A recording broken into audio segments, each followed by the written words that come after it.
You were born between 46 and 64 like me. You're going to love what just found. If you haven't seen this yet, drivers... Two so far. Who's here? If they don't talk, they must be letters. Trump pulls off a secret infiltration of the city of Chicago, and Democrats are furious. Greg Gutfeld. Knock it off. We want to let Tard get too nosy birthing.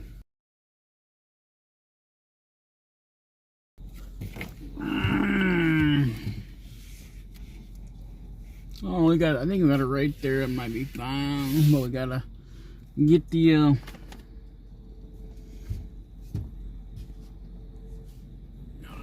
speaker up. Oh, you guys can hear everything. Okay, now we need to zoom in. Zoom in. Come on.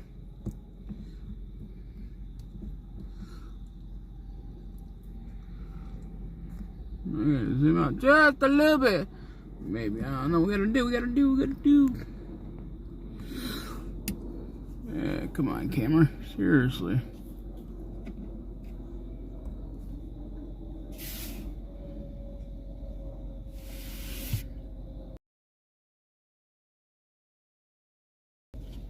Of Fox News goes off on career criminals making life unbearable for the rest of us.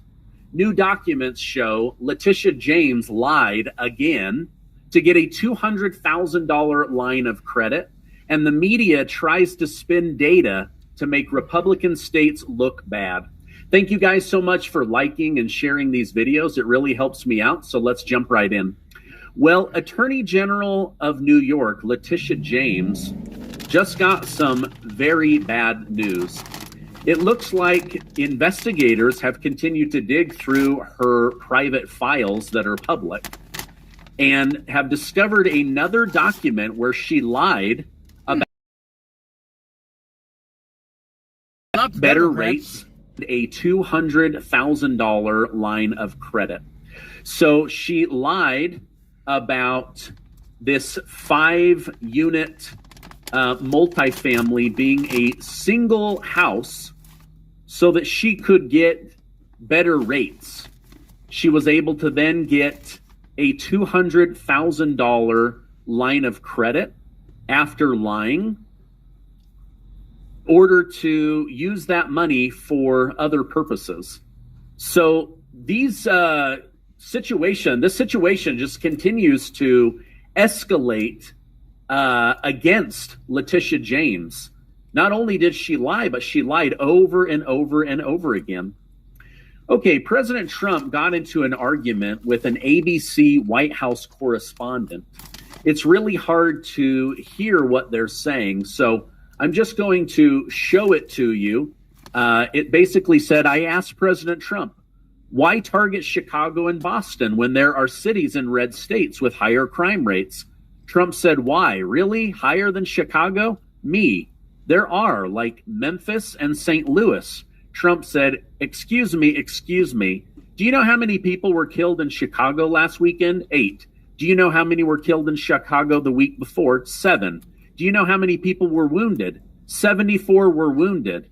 You think there's worse than that? I don't think so. Now, he makes a good point that he wants to go in and make things better. And she did show some data. She said, according to data from the FBI, Chicago and Boston have lower crime rates than cities in red states, including Memphis and Tennessee. The data shows that Chicago has 17.5 murders per 100,000 people, and Boston has 3.6, while Memphis and St. Louis have crime rates of 40.6 and 54.1. Now, this is really great, but do you see what she did here? Chicago and Boston have lower crime rates than cities in red states.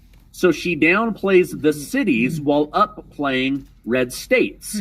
So I went over to Grok and I asked, Which political party runs St. Louis, Missouri, and Memphis, Tennessee? Tell me the mayor's name and their party. Oh, wouldn't you know it? Kara Spencer, the Democrat Party.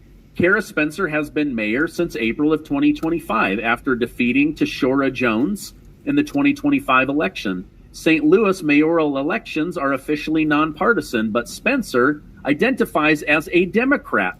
The city has been predominantly Democrat with no Republican mayor since 1949. So is Missouri a red state? Yes. No Republican has run this city since 1949. Let's move on to Memphis, Tennessee.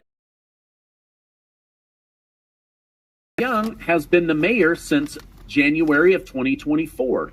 Memphis mayoral elections are nonpartisan. Oh, really? Okay. Nonpartisan. So then I ask, when was the last Republican mayor of Memphis, Tennessee? And wouldn't you know it? Since 1991.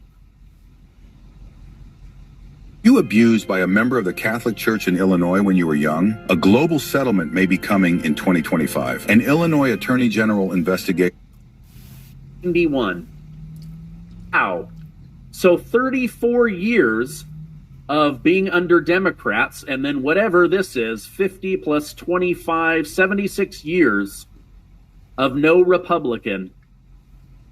Again, let's make it about these being red states. That's exactly what she was trying to do, but it didn't end up working out for her. Now, President Trump, he pulled off something magnificent. He went into Chicago under Operation Midway Blitz. They didn't tell Chicago they were coming because they knew that there would be significant pushback. This ICE operation will target the criminal illegal aliens who flocked to Chicago and Illinois because they knew Governor Pritzker and his sanctuary policies would protect them and allow them. So this is a really big deal. Now, Chicago is obviously very mad. President Trump's administration launched Operation Midway and ICE agents to Chicago to target undocumented illegal immigrants, particularly those with criminal records. In a crackdown on the city's sanctuary policies, the Department of Homeland Security claims the operation, named in honor of Katie Abraham, a 20-year-old killed in a drunk driving hit and run by an alleged undocumented immigrant, aims to remove the worst of the worst criminal illegal aliens in the city of Chicago. Most people in Chicago are extremely happy, unless you're in Democrat leadership. So Pritzker and Mayor Johnson are furious, and they have sharply criticized the operation as a political stunt rather than a genuine effort to clean up Chicago crime. Oh my gosh, give me a break. Okay, Governor Pritzker dismissed it as scare tactics, stating this isn't about fighting crime. That requires support and coordination, and noted the lack of formal communication from the Trump administration. His spokesperson, Matt Hill, accused the administration of orchestrating a reality TV show rather than collaborating in good faith on public safety. Senator Dick Durbin also condemned the operation, arguing it targets hardworking immigrants without criminal records, stoking fear and wasting public resources. The operation has sparked protests in Chicago, with local leaders and activists decrying an overreach of federal government that threatens communities. Critics argue it prioritizes political posturing over crime reduction. Do you see how they spin lies? Lie after lie after lie. Oh, this isn't really about crime. This is about fear tactics. Oh, if they really wanted to do crime, they would have coordinated with us instead of coming in the dark of night. Well, everybody already knows that they were against this, and that's exactly why they did it. So let me know in the comments. I think that this was a brilliant move. This was like, oh, what? The Iran bombing situation where they came in the dead of night and they're already cleaning up the crime. But Democrats, they don't want this to happen. Why? Because it makes them look bad, and it gives Donald J. Trump a win. That's why. It's the only reason why. All right, now, President Trump got some really great news today. Let me go over that with you. Breaking news, victory. The Supreme Court greenlights President Trump's massive illegal alien enforcement operation in Los Angeles. 6 yeses to 3 noes. This is a huge win. Justices Sonia Sotomayor, Elaine Kagan, and Ketanji Brown Jackson dissented. Essentially, what they did is they said that, yes, the President of the United States, Donald J. Trump, does have the authority to use the Department of Homeland Security, Border Security, local law enforcement, National Guard, and ICE to go in and remove illegal aliens that have no right to be in the United States of America. This is a huge blow to all of the whining and crying from Gavin Newsom and Karen Bass, the mayor. So President Trump just got the legal green light from the highest court in the land. Now, watch as lower courts try to block him again. But this is huge. This is an absolute game changer, an absolutely massive win for the Trump administration. Now, let me know in the comments, what do you think about this? I would definitely like to hear from you. I'm also going to point out really quickly to you why the American people voted for Donald J. Trump. Check this out. Breaking news, Massachusetts Governor Maura Healey, it was discovered, diverted $100 million of American taxpayer money to provide illegal immigrant families with $30,000 of housing over a 2-year period. $4,000 in monthly food stamp money, $500 for food, health care, and even cable TV services. And you wonder why the American people don't want their tax money used on illegal immigrants. You wonder why seniors and veterans felt abandoned by the Biden administration. You wonder why hardworking Americans that pay too much in tax to the government said, what the heck, why are these illegal immigrants getting so many more benefits than the American people? Can you believe that? They took $100 million out of your pocket, and then they gave massive amounts of money to these illegals. $4,000 a month. The average person on Social Security gets $1,200, and these illegals that had been in the country for 5 minutes were getting $4,000 a month. Food stamp benefits. Absolutely insane. This is criminal. Absolutely criminal. Okay, speaking of criminals, I want to go through a big story from Greg Gutfeld, something that you're going to not want to miss. But first, a word from today's video sponsor. If you're a homeowner, you need to listen to this. In today's Fox News. What do you say? Someone called me a scammer, so I'm going to wash my face and live for everyone to see. Ladies, do you think my skin on this side is smooth? Is it more?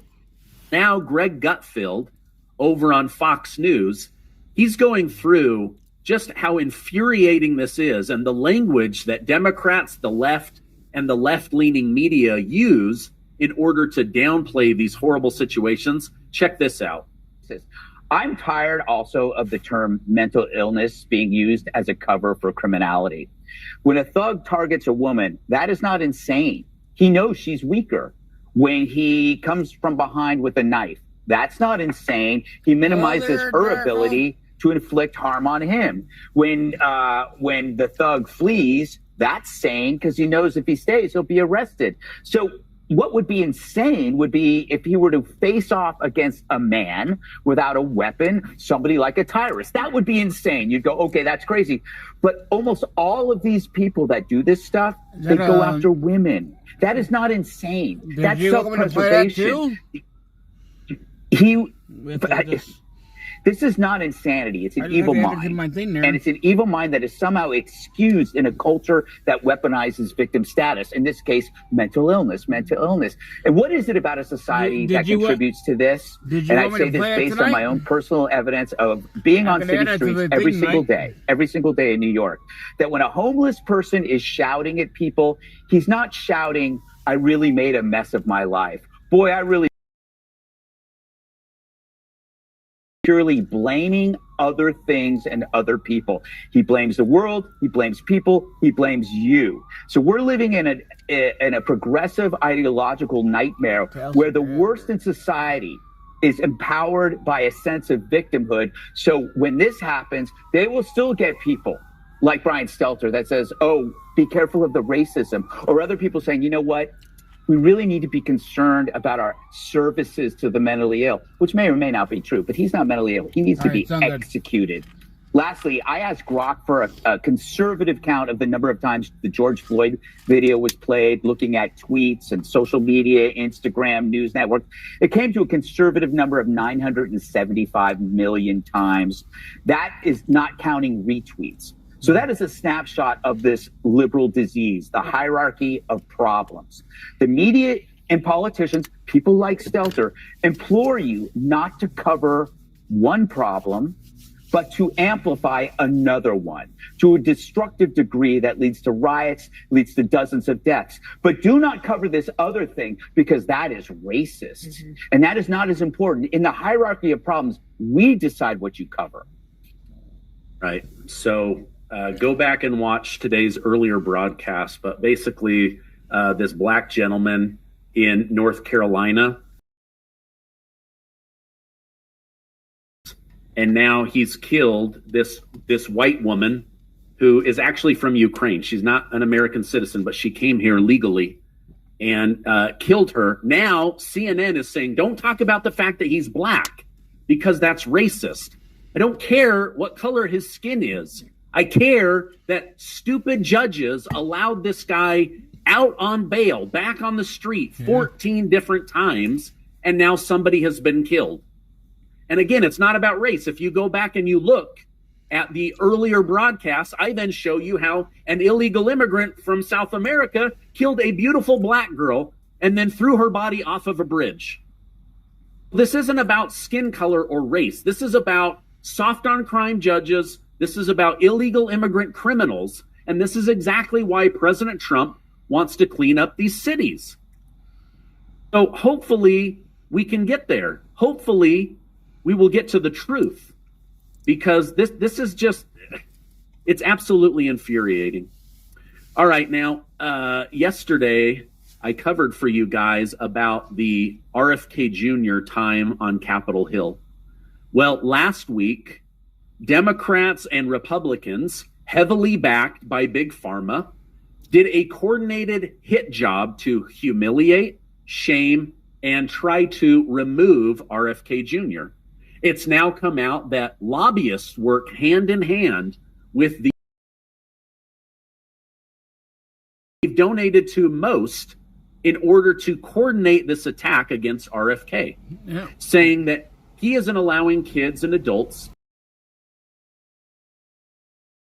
getting COVID, that COVID killed so many people. Well, now one of the top doctors on YouTube, one of the only doctors not blacklisted or removed from YouTube because his information was so accurate, has now come out with some very damaging information to people who got the COVID shot. And if you got the COVID shot, bless your heart, you may be in for some rough years, but there are things you can do to get rid of the spike protein. But let me go ahead and bring this up and let's listen to this together, because this is really incredible data that I think you need to know about. Yep. So Well, a warm welcome to this talk. Now, there's been concern for some time now from talking to various experts about the increased risk of cancers, probably all types of cancers or many types of cancers after COVID vaccines. Now, of course, we're deprived of data in the United Kingdom between the vaccinated and the unvaccinated. We just can't get that information freely. But there has been a study done in Italy. And what this shows is increased incidence of cancers 6 months after COVID vaccinations. Now, let's look at where we got this from. This is from this paper here, Experimental and Clinical Sciences Journal. You can download the PDF. The full paper is there. So people that had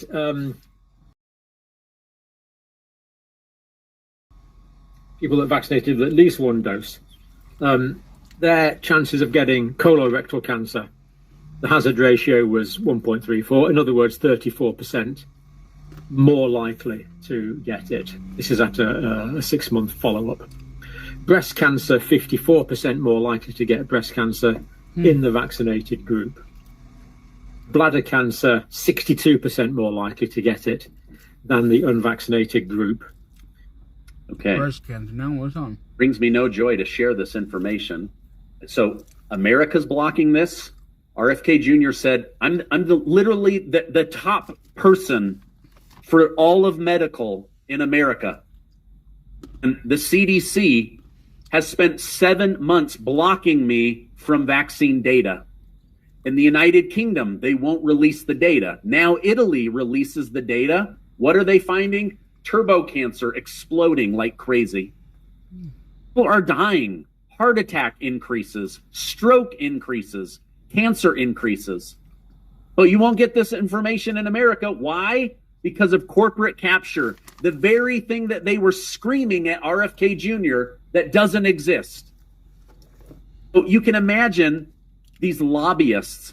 The most powerful lobbying group in America is Big Pharma. You can imagine them saying, okay, you're going up against On commercial. Come on. You have pink salt, apple cider vinegar, and baking soda in your kitchen, and you're not using this recipe. You're missing You too. out on one of the easiest ways to lose weight. later this week. Here's the things that we want you to say to discredit him.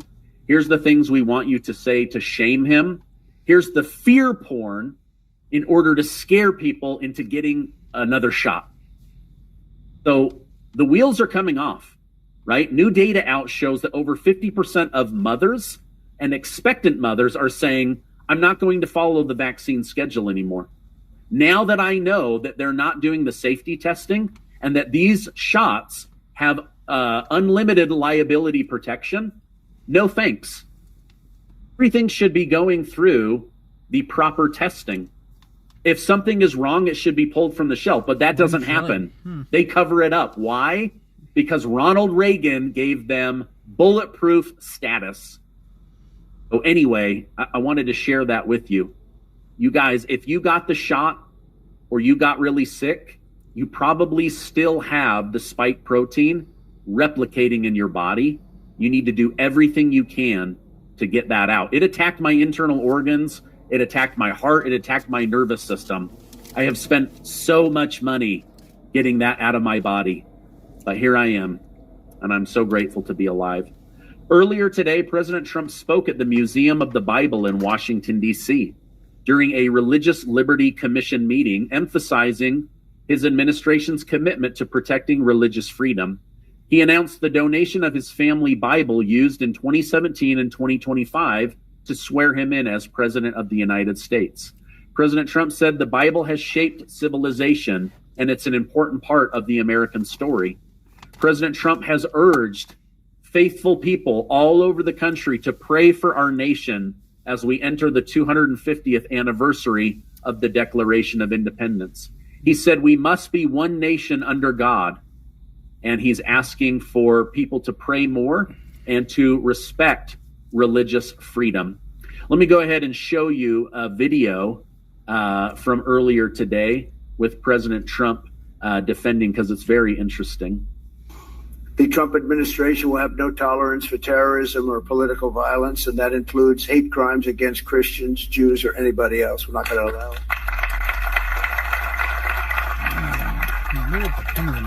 There was also a horrible killing recently in Charlotte, where I talked about, and so many others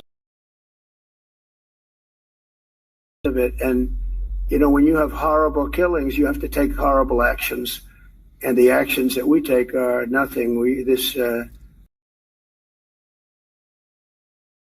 Where a killer kills somebody and is out on the street by the afternoon, in many cases going out and killing again, cashless bail. And you try and reason with people, like in Chicago with the governor and the mayor.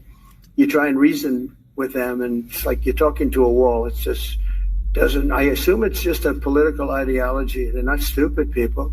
Must be an ideology that's just buried in their head, and you can't do a damn thing about it. And we'd love to go into Chicago and straighten it out. You know, Washington, D.C., you'll be happy to know, is a free and safe zone. It's so safe right now. All right.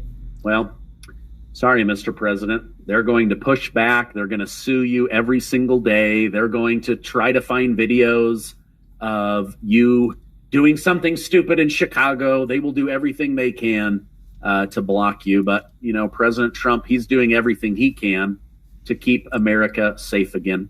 Okay, final story. In Russia's biggest airstrike since the war began, more than 800 drones and 13 missiles slammed into Ukraine in an hours-long assault, igniting Kiev's main government building for the first time as helicopters fought to contain the fires. One drone struck in the capital, killing at least 3 people. At least 20 were injured. This attack marks a major escalation. This war is supposed to be winding down. Putin said that he wants that, and yet here he is, 800 drones and 13 missiles right into the capital of Kiev. I don't know how they're going to get this ended, because Ukraine doesn't want this war to end, and neither does Russia, and neither does most of NATO. It seems like President Trump's the only one trying to bring this war to an end. All right, you guys, that's my update. If you could, give this video a like, hit that subscribe button. Are you looking to establish your business using an address other than your home? Wish you had a professional... Mainstream media hid a major murder. That's what's blowing up on the internet right now. So many of you will not have known about this story that Trump is about to talk about. He honors Iryna Zarutska. She's a Ukrainian refugee here who got stabbed. I'm just going to let Trump open on this one and the mainstream media and Democrats are evil. Once again, this is a sin of omission where you leave something out. They buried this story because it worked against their DEI narrative. Here's Trump. Who are truly, there are evil people. We're all people of religion, but there are evil people, and we have to confront that. The young woman who was stabbed this morning or last night in Charlotte by a madman, a lunatic, just got up and started. It's right horrible, but just viciously stabbed. She's just sitting there. So they're evil people. We have to be able to handle that. If we don't handle that, we don't have a country. And that's why the media will not handle it. They don't want a country. They're hiding behind their narrative. What is the narrative? We're going to get into it in a second. First, here's Kaizen Asiju, one of my favorite thinkers on the subject, about what would happen if this was a white or the difference between white and black and all that. A Ukrainian woman was murdered by homeless men, but some media isn't reporting it. And it's a pattern of being silent when the killer is black and the victim is white, and loud when it's the opposite. On August 22nd, Iryna Zarutska sat down on a bus in front of DeCarlos Brown. DeCarlos, for no apparent reason, stabbed her in the throat. That's the only video you're going to see. She's dressed up. By the way, this is a blonde bombshell of a woman. She had her hair all tucked up under a baseball cap, because beautiful women know You have to hide how you look if you go on public transport, a bus or a train in a Democrat-run city. You will get arred or assaulted in some way. Same thing in the UK. People around the world know. If you're liberals will not for women. Was cold-blooded murder. Iryna was a white, blonde, Ukrainian refugee who fled the war. DeCarlo just left jail. I hate that I even need to mention their skin colors, but I do. Because if this had been a white man murdering a black woman, this would be nonstop national news. And yet, the New York Times hasn't reported on it. CNN hasn't reported on it. MSNBC hasn't reported on it. What do they all have in common? They're all on the left. This is clearly newsworthy. It touches multiple third rails. Hey, remember when the news used to say, if it bleeds, it leads? That used to be their defense of why the news focuses so much on tragedy. And that's a lie under the new Democrat woke regime. It's if it bleeds, it leads. If it's George Floyd, if it's against a Republican, and if they can get blacks to go out in the streets because they think blacks are their puppets, or gays, if a gay ever got shot up, heaven forbid, it doesn't happen. Then you have trans people shooting up Christians, but you don't have Christians going and shooting up gays. It would be a massive American news story. George Floyd was covered 5,000 times more than this poor Ukrainian refugee who got stabbed by a black man, because they know this is why you never vote for a Democrat. Democrats think blacks are stupid. They think you're their puppets. They think you throw a little snack out in the street and they go, yeah, they'll go out, they'll start rioting, they'll burn down cities. And mental plantation. Remember, when Democrats say if it bleeds, it leads, no. If it bleeds and it goes against Democrat ideas, it gets buried. If it bleeds, it's buried. And they invisible this story like no other. Here's more from Gad Saad. Here's this is actually a Piers Morgan tweet, which I found very interesting because Piers Morgan isn't helping. Piers Morgan says, why is the disgusting, senseless, unprovoked murder of a 23-year-old Ukrainian refugee, Iryna Zarutska, by a man named Carlos Brown Jr. on a train in Charlotte, North Carolina, not getting more media attention? If only someone had a giant multinational TV show like Piers Morgan. Dude, why are you complaining about it? Just do a show on it. That's why I'm doing it on my show. I'm doing my part in putting this victim's face out in front of media. Look at her. She's an absolute supermodel bombshell. 23-year-old Iryna Zarutska. Just think if this was your daughter or your wife. Of course, if she was your wife, you'd probably be very happy. Mainstream media workers know her as she who must not be named. Mainstream media, no one had to give them an assignment. They all knew. Pretty white blonde, stabbed by a crazy black felon. We do not cover this. We cover everything else as national news. And if it was the opposite, remember what George Bush used to say? The blacks suffered from the soft bigotry of low expectations. Democrats, they want to cover up for blacks because they think that you'll be offended because they think you're stupid. Here's Mike Benz. When you see how beautiful Iryna Zarutska was, it's likely she intentionally dressed in a baggy T-shirt, glasses, and a hat with hair up to ride the light rail, specifically because she had a natural fear that otherwise might draw unwanted attention, and the animal still killed her. Where's her white privilege at, everybody? How come no one's talking about where's her privilege? I thought she's white, she gets everything. She's having to take the same rail that a black, poor, insane felon nut takes. She can't drive herself. Here's Stephen Miller. The Democrat Party at every level, judges, politicians, academics, nonprofits, people in your church, guys, Democrats, pastors, Democrat pastors, is organized around the defense and protection of the criminal, the monstrous, and the depraved. True. They have all sympathy for them. It's twisted. The more vile the threat, the more vociferously the Democrat Party works hard to protect and enable it. Here's Libs of TikTok. Who are the judges who kept letting this psycho go free after each arrest? Look, here's all of the times this guy got arrested. Now, I've never had a mugshot of me once. I don't know about you guys, but something tells me if you and I had a mugshot, my career would be over. My life would be over. This guy, I'm counting 3, 6, 9, 12, 14 arrests and mugshots.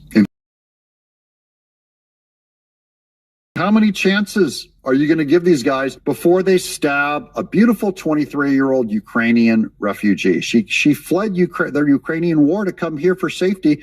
And little do we know, a war zone in Ukraine would have been safer for her than riding that north.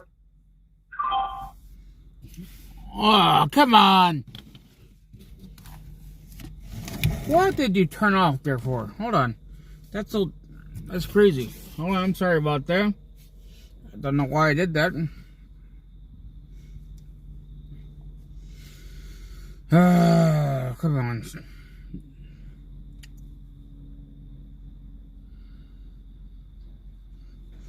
That was weird. That totally weird. I don't know why they did that. It's in the charger. Not like it's always fully charged. Whoever played the music, man, seriously, they need to turn that crap shit down. So freaking stupid.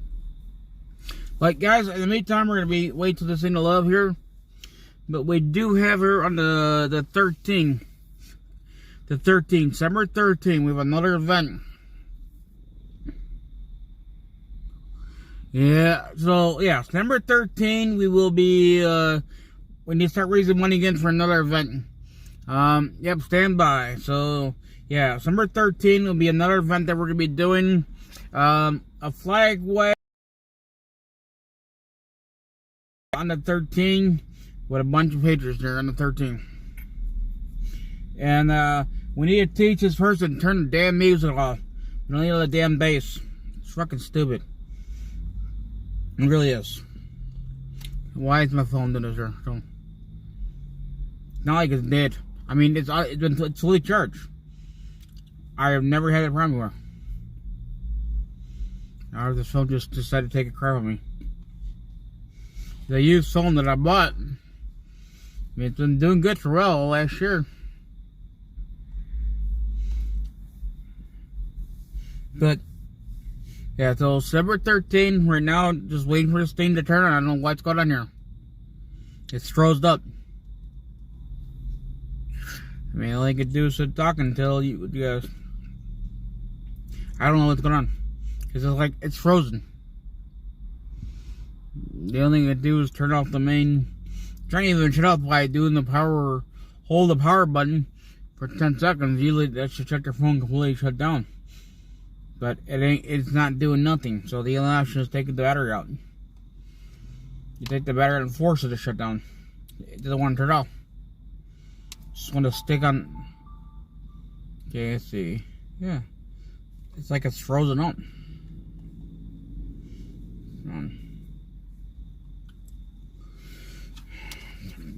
Just do my way.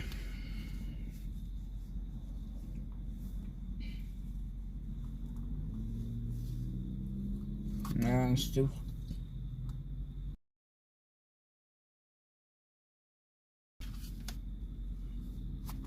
Usually you take the battery out for 10 seconds, put it back in, get the fat to reset.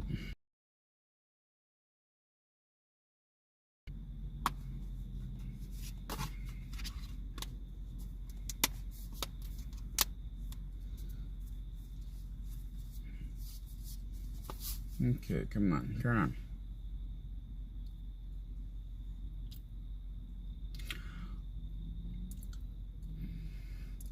The murder, I mean, it's disgusting. Everything is going these days. Everything is disgusting.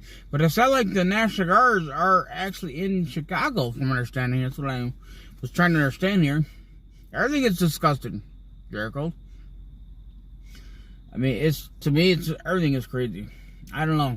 Right now, the phone is not turned on, guys. I'm trying to get it going here as fast as I can.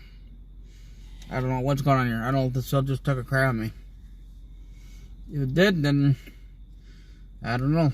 I'll just go do our own drive around. I don't want stuck.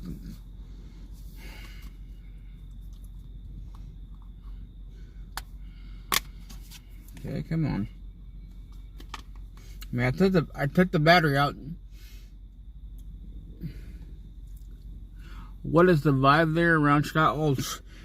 Well, I don't live in Chicago, but from understanding people that live in Chicago that I talk to on the side, that contact all the time, they pretty much are very, very irritated about what's going on in the city of Chicago, the whole 9 yards, but I don't know, it's not like the National Guards are supposedly, I don't know, I think they came in at nighttime, but the problem is, what I've seen, today, actually we could do is in the meantime until we can get everything working, guys. I'm trying to get the thing working, so in the meantime I can show you guys a picture of what I have. Let's see, I think, no, that's not the one. Wait, no. This one, I think so. No, oh, right there, that's the one. Now, this is what I've seen today on Facebook.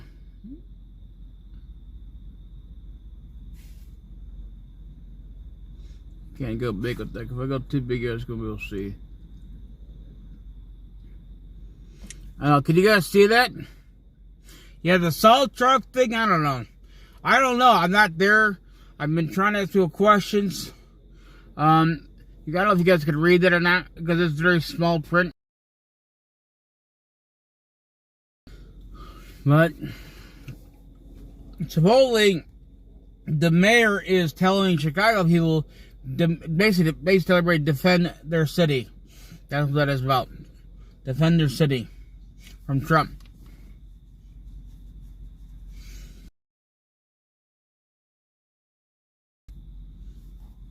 The mayor is telling everybody to basically who lives in the city of Chicago, defend their city from Trump. Come on, Tone. I don't know, I might just have to go through a ride, guys. I don't know. This thing ain't turned on. I don't know what the deal is. The phone is not like it's dead. Nah, it's not doing nothing. This is very annoying because I had a lot of stuff here I want to play. I can't play anything. Son of a gun.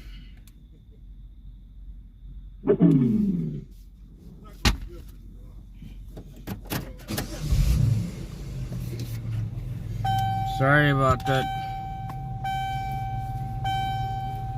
I don't know what's going on this one. I gotta do some, check it out tomorrow. Cause it's nothing. It's sitting flat. It's like not doing nothing.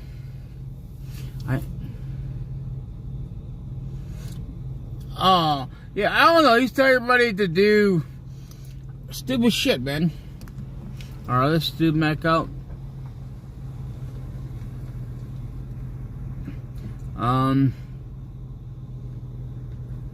Actually, what we could go do is, if I had my freaking phone to work on the other one, I could go to the.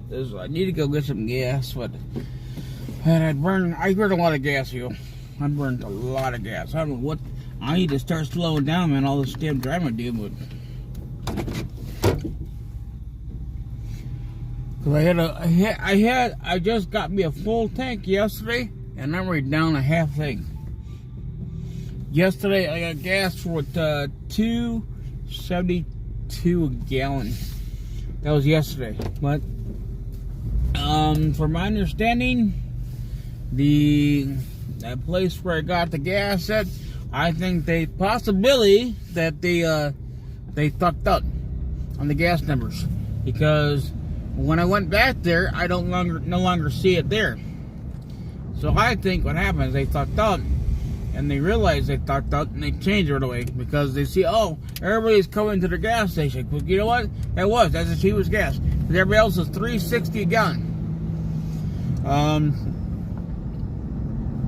But this is because I was driving around and I was looking for gas yesterday, and that's how there was a gas for $3.18 a gallon. That's what I've seen on my gas money app. So I say, oh, well, I'll go there and check it out. Start driving around. As my direction going to the one gas station,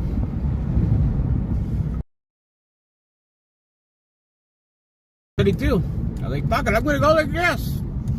Now what the fuck is going on now? Yeah, there we go. Maybe this is better.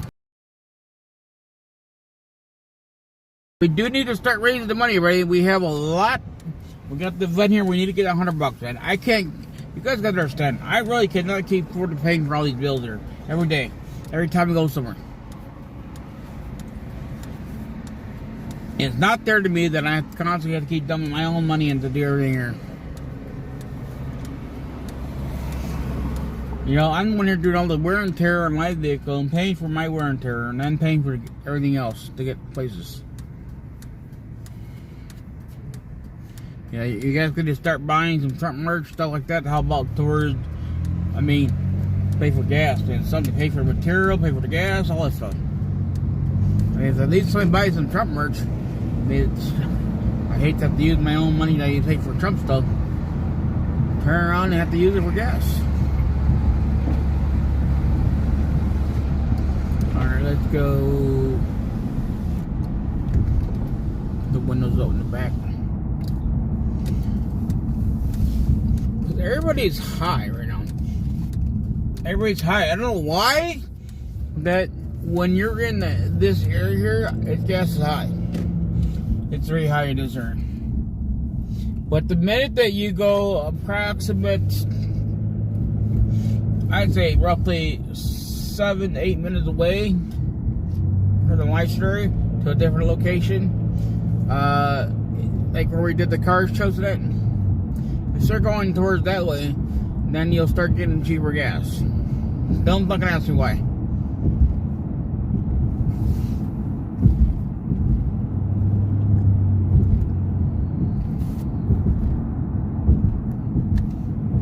So, I don't know. I don't get it. I really don't.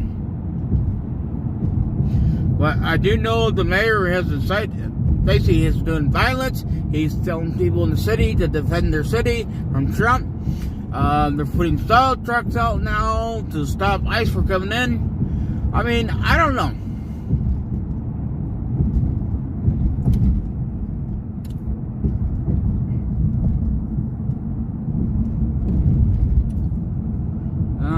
Let's see.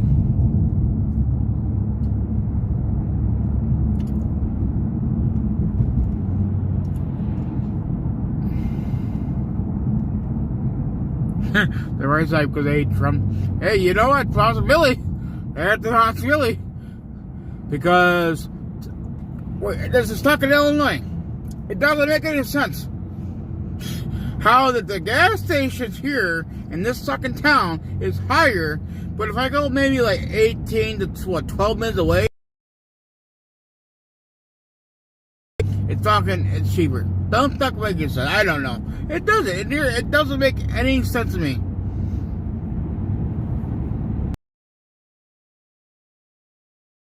Me yesterday, when I was getting gas at one gas station, they were saying the same thing.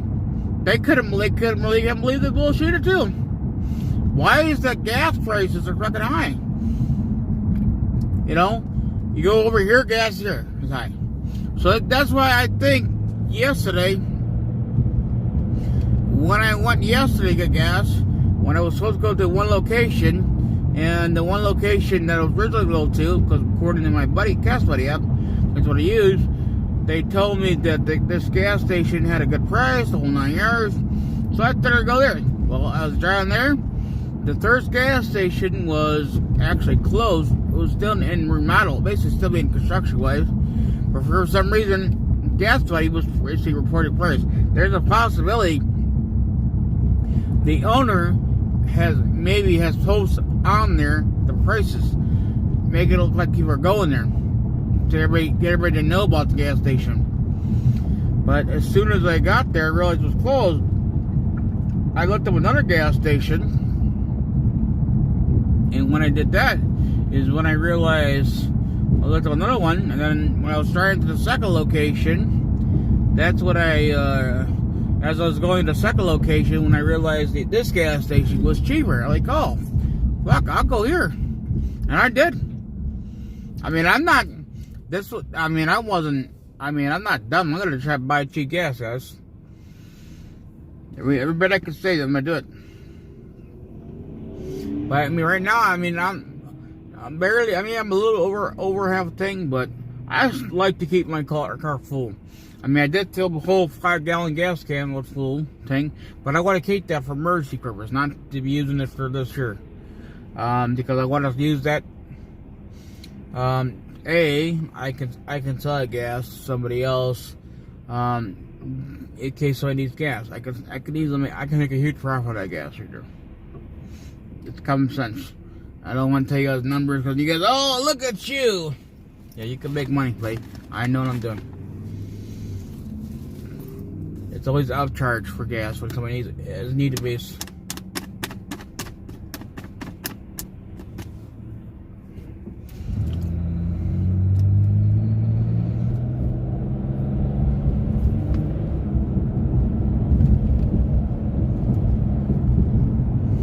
That's part of life. You just imagine, think about it when you go and you break down side of the road and you call a tow truck. A tow truck driver's gonna come out there and charge you for his time to come out there, and then if you need gas, he's gonna not. That's how you do it. It's common sense. You know, it's high demand, buddy. It works the same way with me.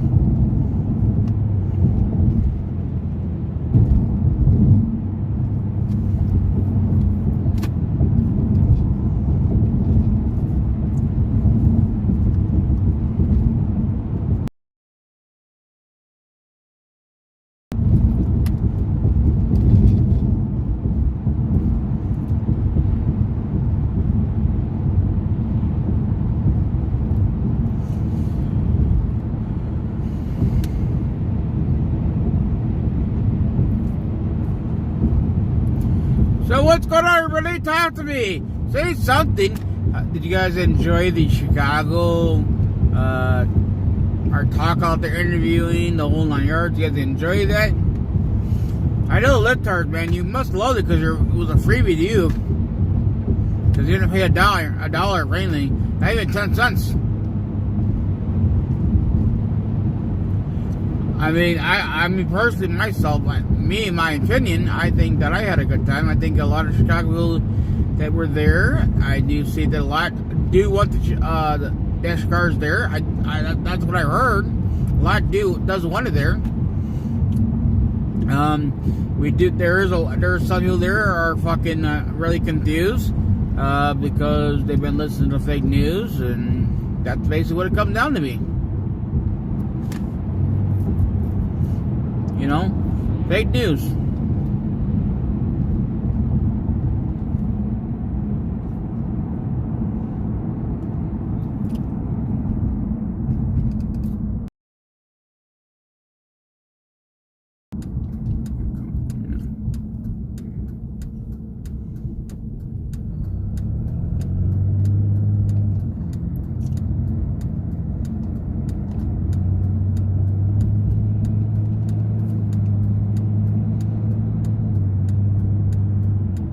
Yeah, I really think that, from my opinion, I do think that a lot of people do want it.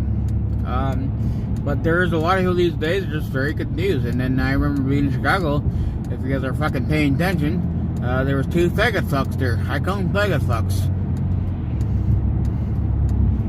If they're taking pictures. Must have got fucking married in Chicago. So they had to go out there and celebrate, take fucking pictures for their ass. I was really hoping that I don't want to see them fucking kiss out there. I mean, I would have got my blowhorn. I would have got on that fucking thing. I would have called them out. I mean, I couldn't use the F-bomb there, but I would have tried to use as much as possible. And that's bullshit. Because my thing is, what the fuck you want to be, whatever you want to do, if you want to fucking hit up your asshole, then do it at home. Bottom line. Do it at home. You shouldn't be able to go to a fucking public area and do that kind of stuff. If you like fucking ringing your people's asshole, go do it at home. On PG-13, y'all, this is straight R. It's the way I talk. I think it's totally wrong.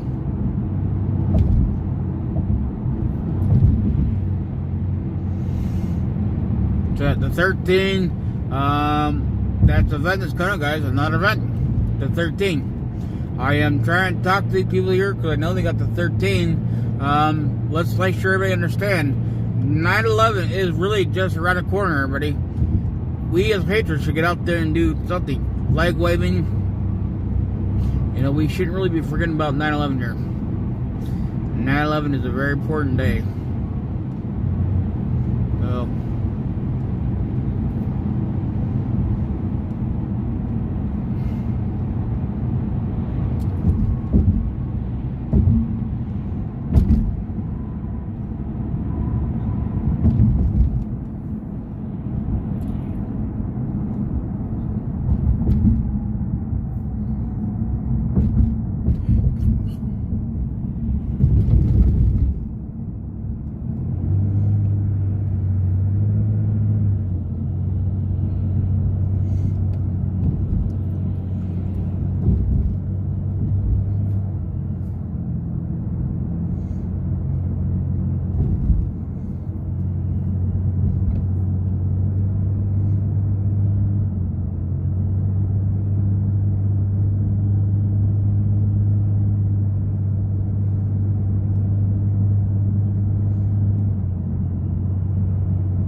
Is there anybody here still?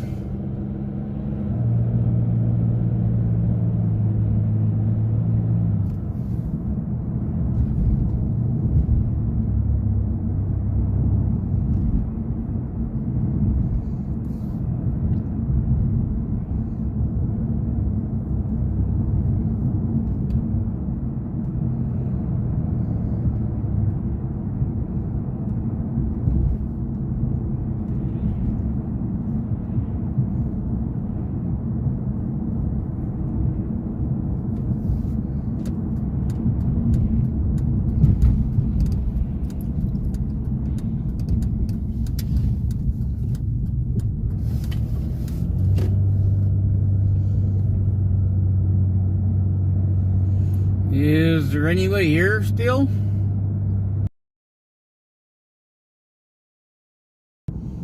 I gotta pull over a second, try to look up the address, see where we're going. I have no clue where this one's at. See if my other phone has it on there working yet. That's what I have it on. I have it on live stream, but we're live right now. I could end the live stream, but alright, looks like we might actually, but I think this might be working again. Alright, hold on. If that's the case, what we can do is, we're gonna go back and rewatch this stuff here.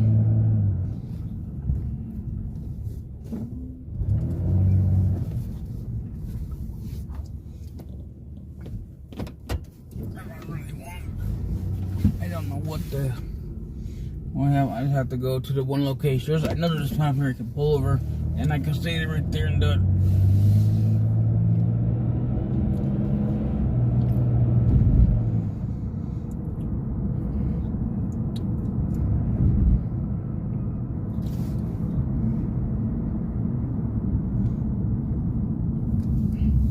We can go to the parking lot. Because I'm using my own Wi-Fi, lifters, okay? I know you're not gonna be tired of stealing the Wi-Fi. No, I have my own there, lifters. Okay? I have unlimited data.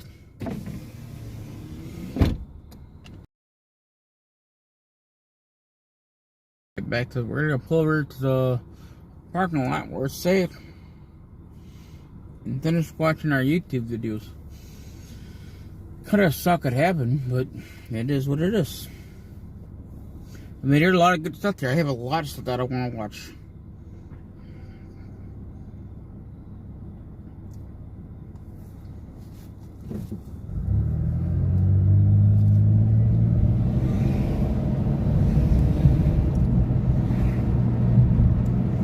But oh boy, all this construction. For what reason? We got all this construction work.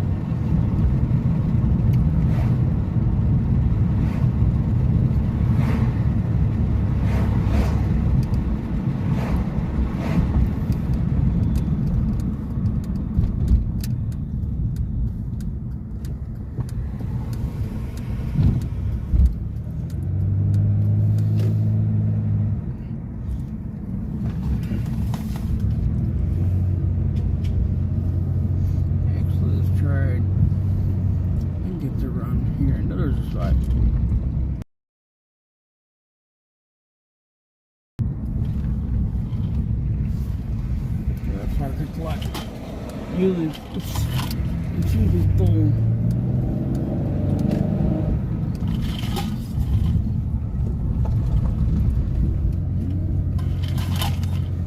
I want to go to where it's little darky. So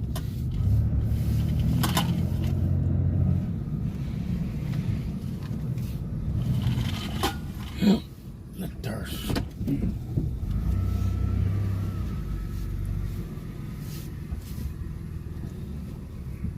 Okay. All right, let's try this again. I think it might work.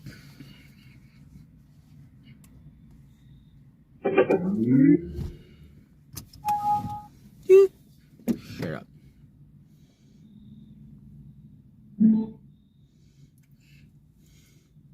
Is anybody still here? Jericho, are you still here?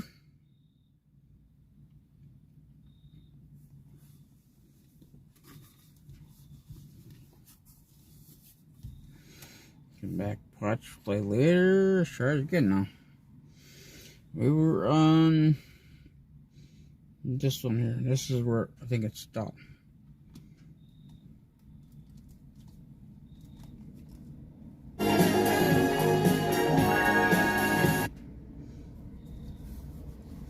Let's try this again.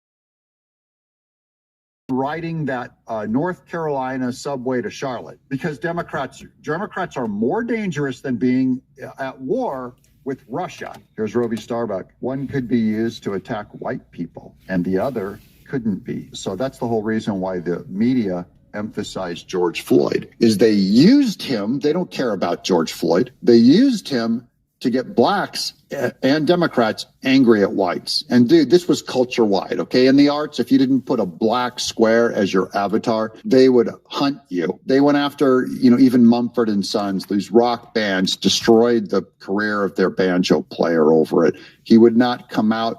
They did not wear the black square. Your career was over. It's really that simple for legacy media.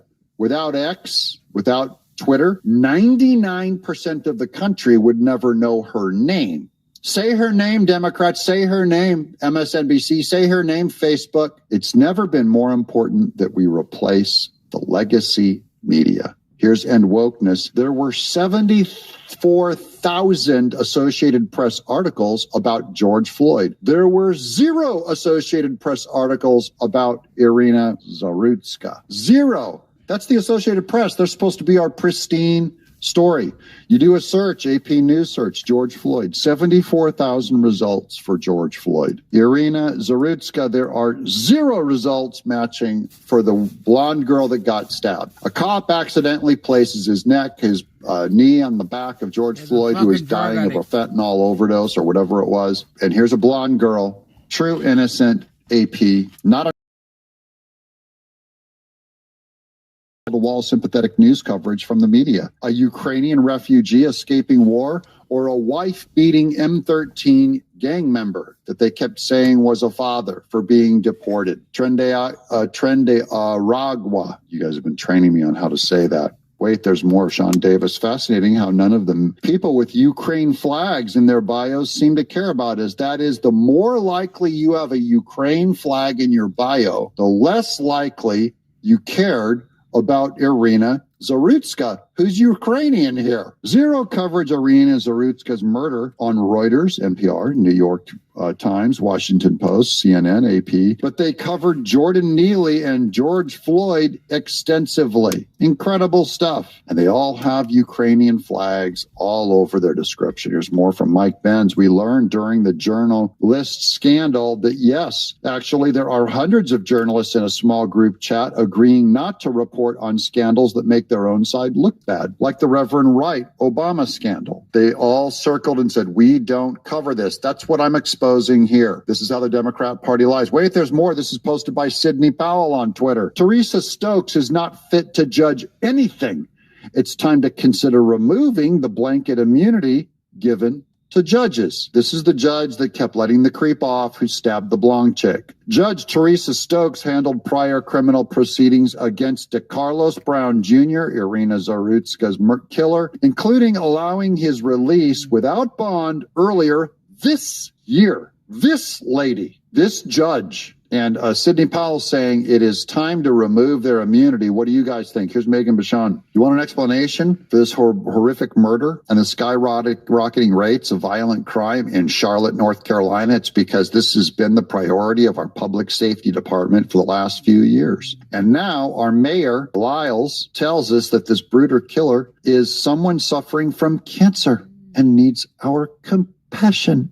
This is so evil. Task Force for Racial Equality and Criminal Justice. Have compassion. No, he needs the death penalty. I went over here to this person's Mayor V. Lyles. This is evil, and she's always hiding behind her children. Personal account for V. Lyles, Mayor of Charlotte, North Carolina. Best thing about Charlotte is our people. When they stab pretty blonde ladies, this is insane. Guys, are you going to tolerate this? This one I found funny. This is probably inappropriate because it's too soon. But this guy said the only Ukrainian Lindsey Graham didn't care about.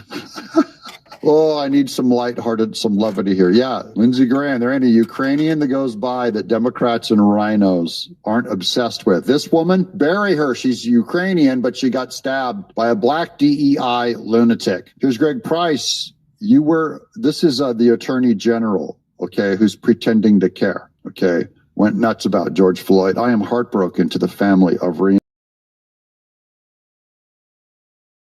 violence, and I am appalled by the footage of her murder. We need more cops on the beat to keep people safe. That's why my budget calls for more funding to hire more well-trained police officers. Not exactly. Here's him, Greg Price, calling him out. You were Attorney General of North Carolina when her killer was arrested and released from jail 14 times. Governor Josh Stein. Guys, never put an X next to a Democrat, not the mayor. Not the governor. Are you crazy? Do you want pretty blonde girls murdered by a guy released 14 times from prison? Never. Don't even accidentally do it. It's immoral. The police did their job. You did not. So the police captured him, got him arrested, and it's the governor and the mayor releasing him. We must repent. We must turn to God. Here's Caroline Levitt, God, Family, Country. That used to be the slogan of my channel when I first started 4 years ago. Here's Trump on the Family Bible. For thousands of years, the Bible has shaped civilization, ethics, art, and literature, and it's brought hope, healing, and transformation to untold millions and millions of lives. The Bible is also an important part of the American story. That's why I'm delighted to announce that just moments ago, I have personally delivered the Trump family Bible given to me by my mother. I remember the time she gave it to me. It was used in both my inaugurations and also display at the museum, and I guess it will now be displayed right. Keep the Bible and read it every day, guys. I love me some Trump promoting the Bible. Once again, he's calling us to a day of prayer. We need to pray and repent for letting this girl down. You know, we let her down. We let her down. We are terrified of criticizing black criminals, which is stupid. It is the soft bigotry of low expectations. Work against them, guys. Here's Dershowitz. He's working against the Democrats in the next election. Used to be a Democrat. You're not working hard enough, though, Dershowitz. I am now going to actively try to defeat the Democrats in the 2026 election. I don't want the Democrats to control the House of Representatives. He says, I don't want to beat the Dems, though I'm not a Republican. Be a Republican. Get off the fence, Alan. They're trying to destroy your life and the country. I don't want chairmen of the various committees to be members of the squad in the House, to be senators like Senator Warren, Senator Murphy, Senator Sanders. These are people who are not good for America. They're terrible also for the Jewish community and for Israel. But yeah, if you care about Jewish community in Israel, then you'll stop the Democrats from getting majorities in the House and the Senate. Okay? Pick a lane, buddy. Automatic. Never put an X next to it. And pray for that poor family. Oh my gosh, that girl. That's a tragedy. A bigger tragedy, though, is the Democrat Party. They want more blonde girl victims. They want to allow more black crackhead criminals, crazy criminals, multiple arrested, released. You'll see this over and over in all of our big cities. We have many conservative patriots in all of our cities, you guys. You got to look out for each other because these criminals, they're doing no good. And we never vote for a Democrat. And shame on the media for trying to cover this up, man. They so did not want. You were sexually abused at a juvenile detention center even decades ago. You might still qualify for compensation. I just found out that.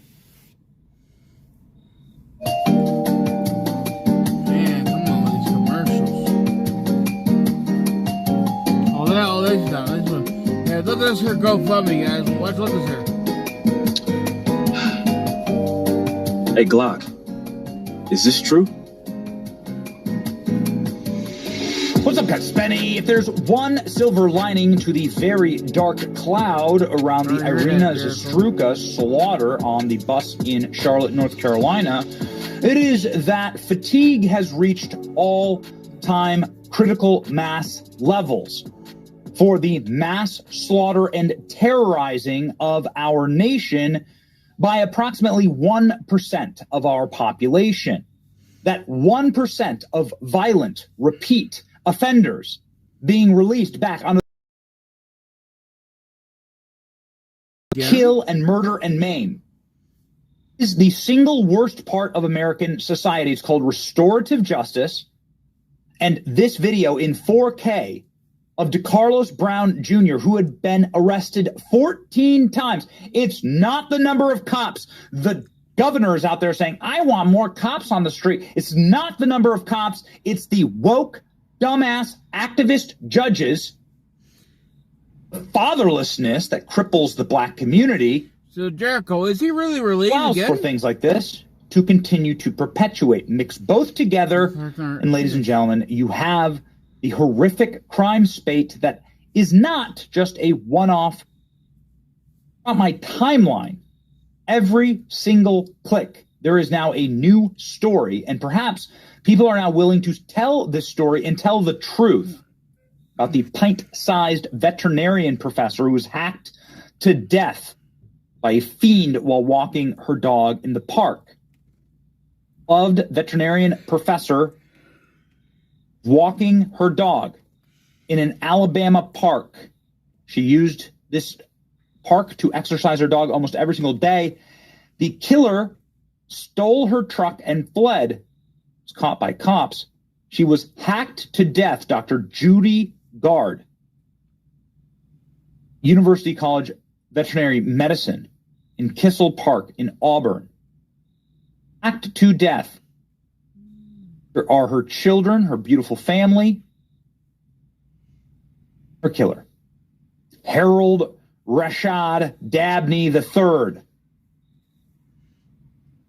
Why did he kill her? Just steal her truck? Driven to the park in a Ford F-150. This pup stuck by his owner's body was recovered. Rolled from Montgomery, Rashad Dabney was arrested and charged with capital murder. Like nothing else? Was she killed? She was 5'2". She was 100 pounds.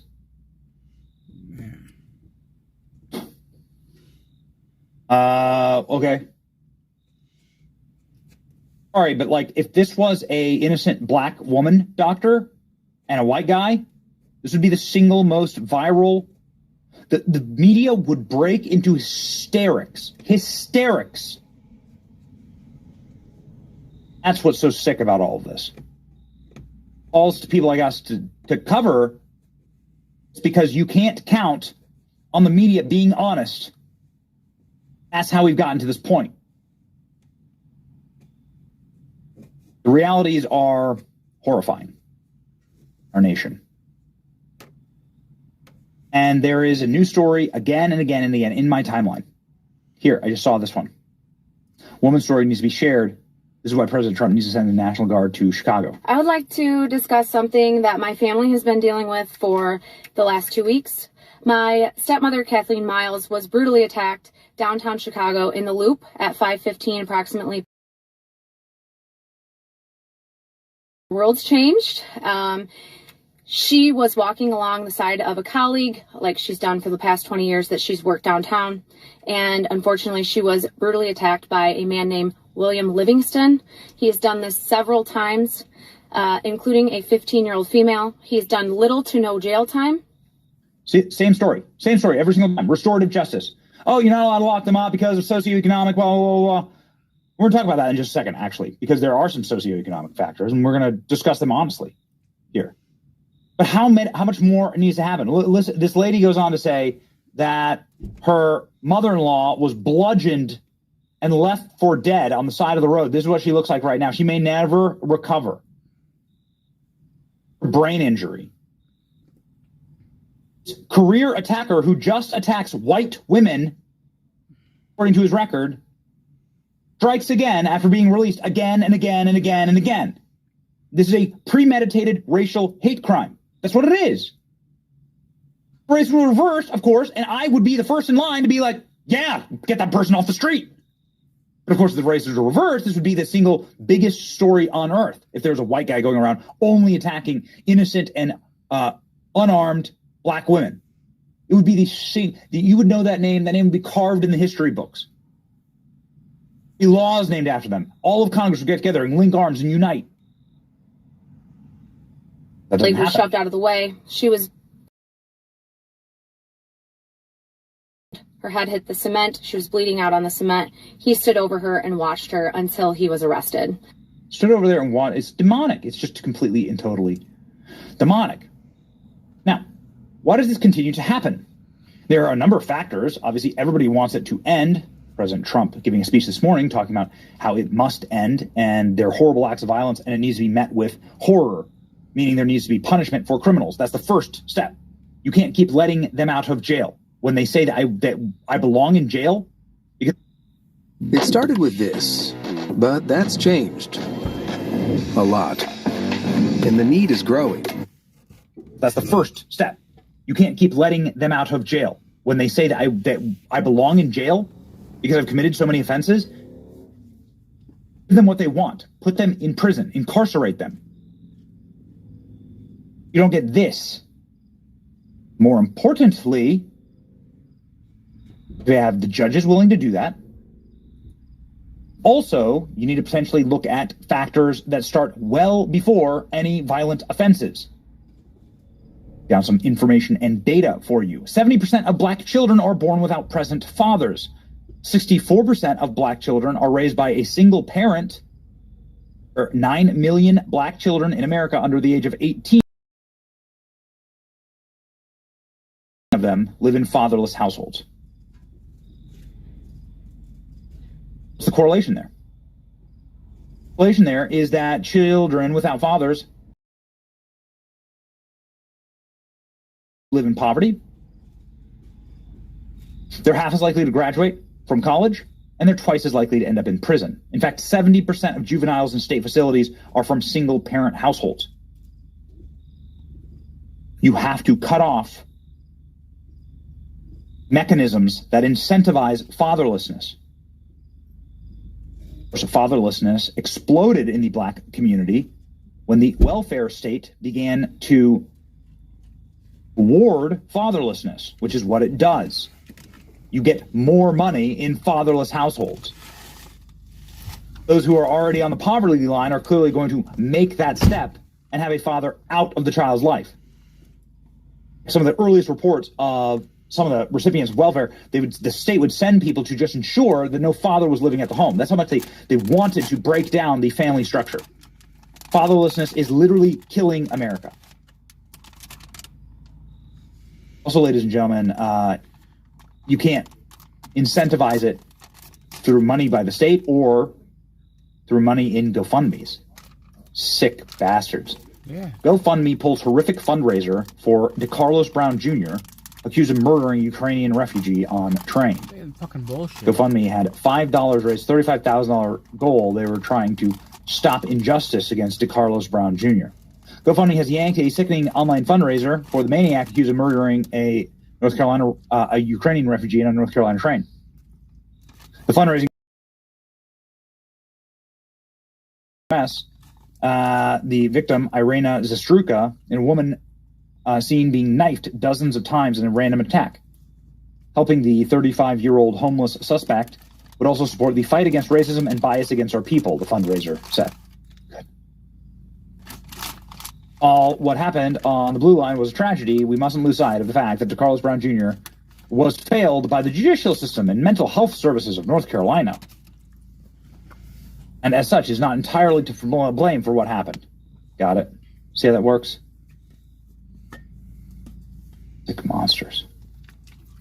Using money to assist with legal fees, anything to fight racism and bias against our people. Thank you for giving us a hand to push this corrupt narrative. You can go out there and commit crime, and we'll just fucking support your fucking ass. Calls. That's what it sounded to me. Immediately to take the fundraiser down. GoFundMe should be ashamed. Anyone who donated to GoFundMe should be ashamed and effing ashamed. Yeah. Race has F all to do with it. This is absolute rage if the race was reversed. Amazing how often this happens, by the way. The platform moved to delete the pages after the backlash of the screenshot psychotic fundraiser. Here is where the fundraiser used to be. Fundraiser not found anymore. GoFundMe is crazy for this. I've reported donations, report fundraiser, and follow the steps. Innocent woman, completely unprovoked, scumbag, Reverend, set up a GoFundMe calling it racial injustice. For reaching out to GoFundMe, they told me that they removed all of the fundraising for murder suspect DeCarlos Brown Jr. GoFundMe terms of service prohibit fundraisers that raise money for the legal defense of anybody formally charged with an alleged violent crime. Consistent with longstanding policy, the fundraiser has been removed from the platform. Donors who contributed to the fundraiser have been fully refunded. Well, it only says there's $5 donated, so. But it does show you an insight into who these people are. Set up by a rapist. Oh, okay. Got it. It really is a scam. Oh, okay. Got it. Okay. So the whole thing's a scam. Luckily, it has been taken down. Yeah, that's good.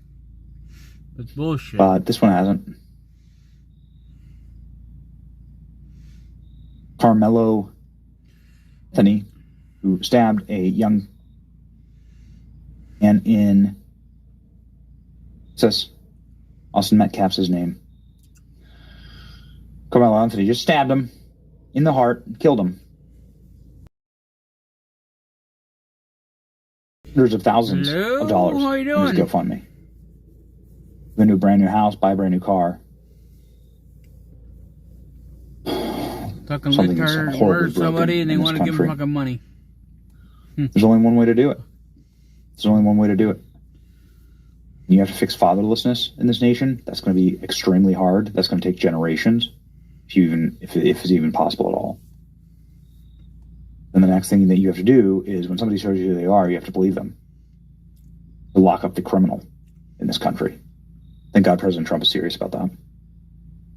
And Trump saying, we're going to have to do horrible things to these people. Are evil people, and we have to confront that. I just give my love and hope to the family of the young woman who was stabbed this morning or last night in Charlotte by a madman, a lunatic. Just got up and started. It's right on the tape. Not really watchable because it's so hard. Trump administration will have no tolerance for terrorism or political violence, and that includes hate crimes against Christians, Jews, or anybody else. We're not going to allow it. And there was also a horrible killing recently in Charlotte, where I talked about, and so many others, and we will, we're going to get to the end of it. And, you know, when you have horrible killings, you have to take horrible actions. Take those horrible actions. Lock up that one. You believe these are actually earphones? They look like pretty earrings, but they are actually the new smart Bluetooth earphones for 2025. The Supreme Court just went nuts today. Look at this one here. Just tons of decisions are coming down. I'm going to go over all of them with you. I'm also going to be intersplicing between many of these major decisions. Trump's day of prayer at bringing back faith, bringing back the Bible into America. Sound, everybody? Giant, incredible quotes on that. It ends up actually going into the foundation of our country, which the Supreme Court also deals with. So welcome to Doug in Exile. Shout out to the Quad Club coming up. This is the third of 4. Hope you're on board. Hope you're watching. And then you'll be informed, better informed than all your friends on the news. I'm just trying to bring you the major results. If you can make it through the next 3 minutes. It's a longer episode, but 3 minutes, I'll give you the full overview of the Supreme Court real quick right here on Google. Watch this. Watch how quick we do this. Here we go. The Supreme Court lifts limits on roving immigration patrols in the LA area. So they were trying to limit Trump's ICE and other immigration facilities in LA. They lifted it, giving Trump his way. That's a good victory. Supreme Court lets Trump administration resume sweeping immigration stops in Los Angeles area. That's from CBS with the same news article on that. Here's the Washington Post. Chief Justice allows Trump to fire a Democratic FTC commissioner for now. We're a complete lunatic that he needed to fire, and they're allowing the president to do his presidential duties. CNN, Supreme Court allows Trump to continue roving ICE patrols in California. Again, that's the 4th time that's shown up. Here's the New York Times. Trump administration again asked Supreme Court to let it block foreign aid. They're trying again, and I believe this one will go through in Trump's favor, to allow him to not have to, even though it's been set aside by Congress or set aside in the past under Biden, that Trump's allowed to stop that foreign aid payment. Here's ABC 7 Los Angeles. Supreme Court lifts restrictions on LA immigration. We already saw that one. Here's LA Times. Supreme Court upholds roving patrols. Here's Reuters next. U.S. Supreme Court backs Trump on aggressive immigration rates. So the media is going nuts on Trump being allowed to have his ICE agents and Border Patrol agents conduct more sweeping deportations in the L.A. area. Those are the major headlines on the Supreme Court today. I have a few other ones picked out that I actually am going to read the documents to you. Here's one from CNN just now. There's breaking news coming into the Situation Room right now. The U.S. Supreme Court has just ruled in favor of President Trump's effort to allow ICE officials to continue what's called roving patrols in Southern California. And that was already covered by 7 of those headlines. I just told you CNN is only just now catching up to those of us in exile. But wait, we'll get back to more Supreme intro to the day of prayer because she's a godly woman.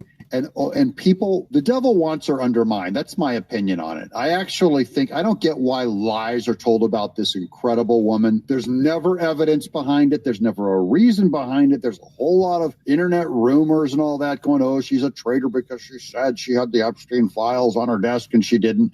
And literally every single Republican made the same mistake, including Bongino and Trump. But everyone's a coward. They won't go after Trump, so they go after Pam Bondi, a pretty blonde lady. She did nothing wrong. Here she is on the day of faith. Our founders believed every individual has the right to worship freely without fear of their own government. No one knows this better than President Trump. Under his leadership, we have dropped FACE-out cases against pro-life Christians, stopped the FBI from spying on Catholics,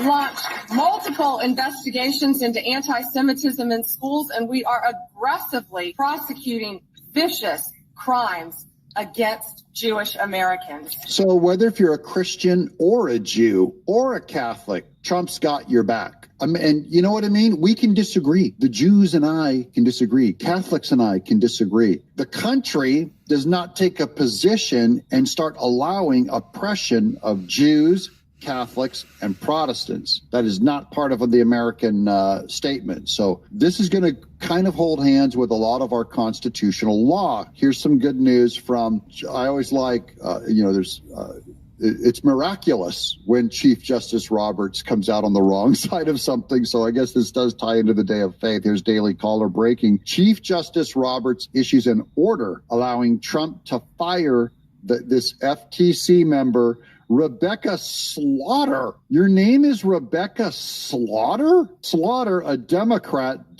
is a former longtime aide to Chuck Schumer, and Trump is allowed to fire her on principle. Here's more from Trump. Trump is pleased to announce the U.S. government will soon issue new guidance on prayer in school. Now, this one's is big Supreme Court territory. There's a lot in my audience that don't believe in prayer in school. They're going, which God do we pray to? We're going to allow prayer in school? Which God do we pray to? So we're going to make it outlaw all prayer in school. And you just now created a government establishment of atheism, removing religion from all public sentiment. You now, in trying to avoid a theocracy, you've created an atheocracy. Of course you can pray in schools. I'm sorry, there's people that disagree with it. You've been brainwashed, guys.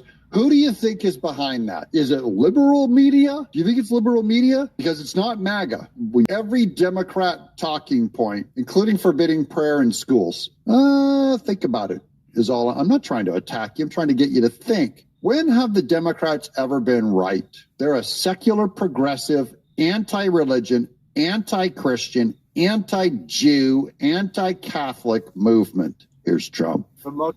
Were you abused by a member of the Catholic Church in Illinois when you were young? A global settlement may be coming in 2025. Here's Trump. For most of our country's history, the Bible was found in every classroom in the nation.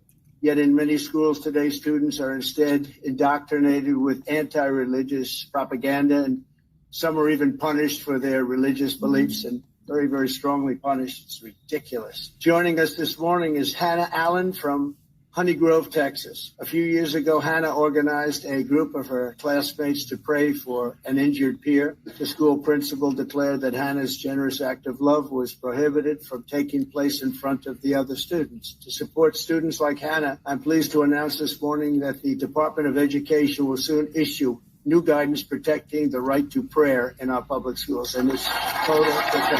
Listen to this audience. The audience goes completely nuts here.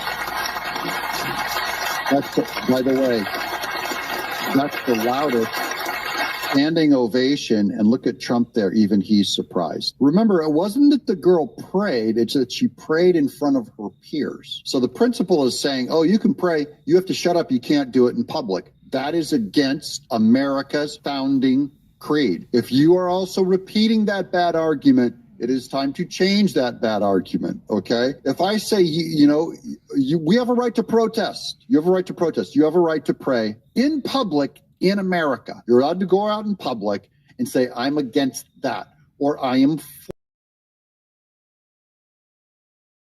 to say, I don't agree with prayer. You have a right to say it. Now we're going to get on that because that standing ovation, this bad argument against prayer in school just makes me sick because it's been repeated oftentimes by Republicans and libertarians like Rand Paul and Thomas Massey. It's an atheocracy. You can't give a reason for it. And people go, like, what about the Muslim faith? I don't care about the Muslim faith. I do believe in protecting moderate Muslim expression, but I'm not willing to throw Christianity under the bus to try to protect Islam. Sorry, I defend prayer of my religion, and it has been there all the time, going all the way back with the founders. They never forbid the public expression of prayer or the public expression of religion. They knew better. So people use bad arguments like, what about Islam? I don't care. You can stop Islam. Don't stop Christianity. Don't stop prayer. I'm not willing to throw the truth under the bus for a lie. Here's another look at that standing ovation. I just want to show you this room. That's all of Trump's cabinet, all of the major thinkers on this issue, and the entire audience when he said he was relooking at the Department of Education's view on prayer. Look at this standing ovation. Trump is shocked.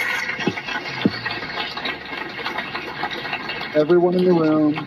Oh, there's one guy sitting down there with headphones on, but he's part of media, so of course he's sitting down. He's a Democrat. Are you a Democrat? Do you agree with him? No, they're standing up. See what you did, Hannah? Who knew? Who knew that was going to happen, right? Thank you.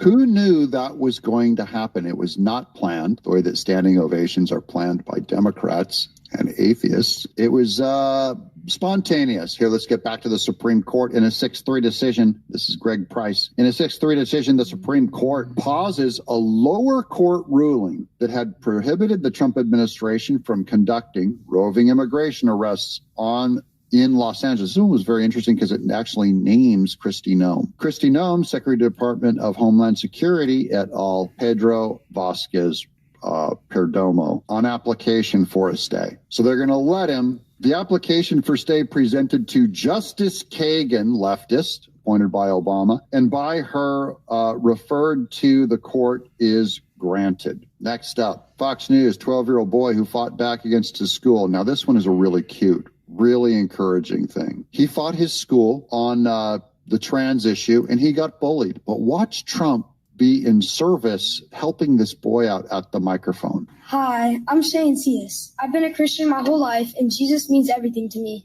When I was in 5th grade... Did you see that? Trump fixed his microphone. Trump is now the tech guy. Here, let me fix your microphone. Shane Cias. I've been a Christian my whole life, and Jesus means everything to me.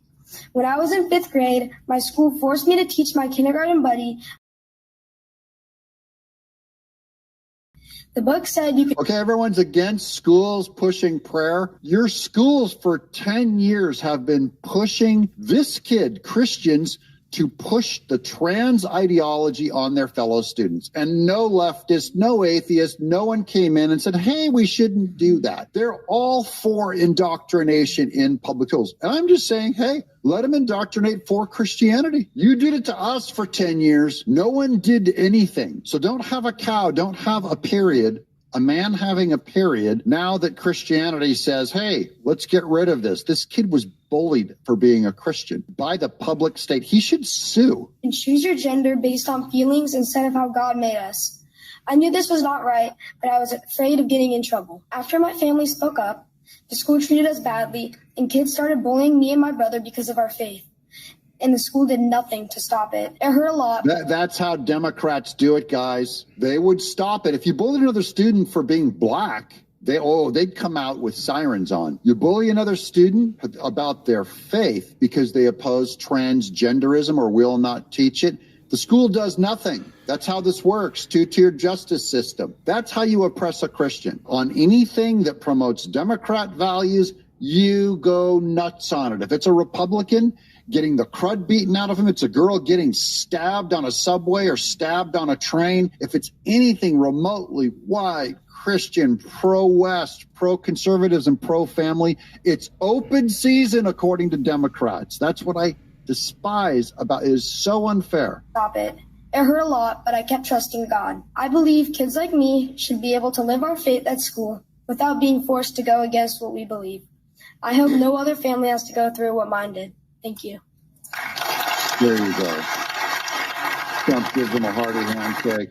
That was a clear-thinking, good kid. And Trump administration represents a reversal of all that evil oppression that was coming down from Biden and Kamala Harris. It would have massively expanded, guys. You don't understand. I think you do understand, actually. My audience does. I understand and you understand the cultural shift that happened when Trump won the election. It destroyed the Democrat narrative. And to a point that though Trump may be a very crude man. I've heard him say the F word all the time from the microphone. He's not as evil as what the Democrats and what liberal Christians who do not use the F word, they're far more evil for what they allowed, including child sex trafficking. Here's Rep. Marjorie Taylor Greene tweeted, "Thank you, President Trump, for supporting my Protect Children's Innocence Act, which is finally passed out of the Judiciary Committee. This is where the government has officially stopped the public funding of trans operations." On day one of my administration, I signed an executive order to slash federal funding for any school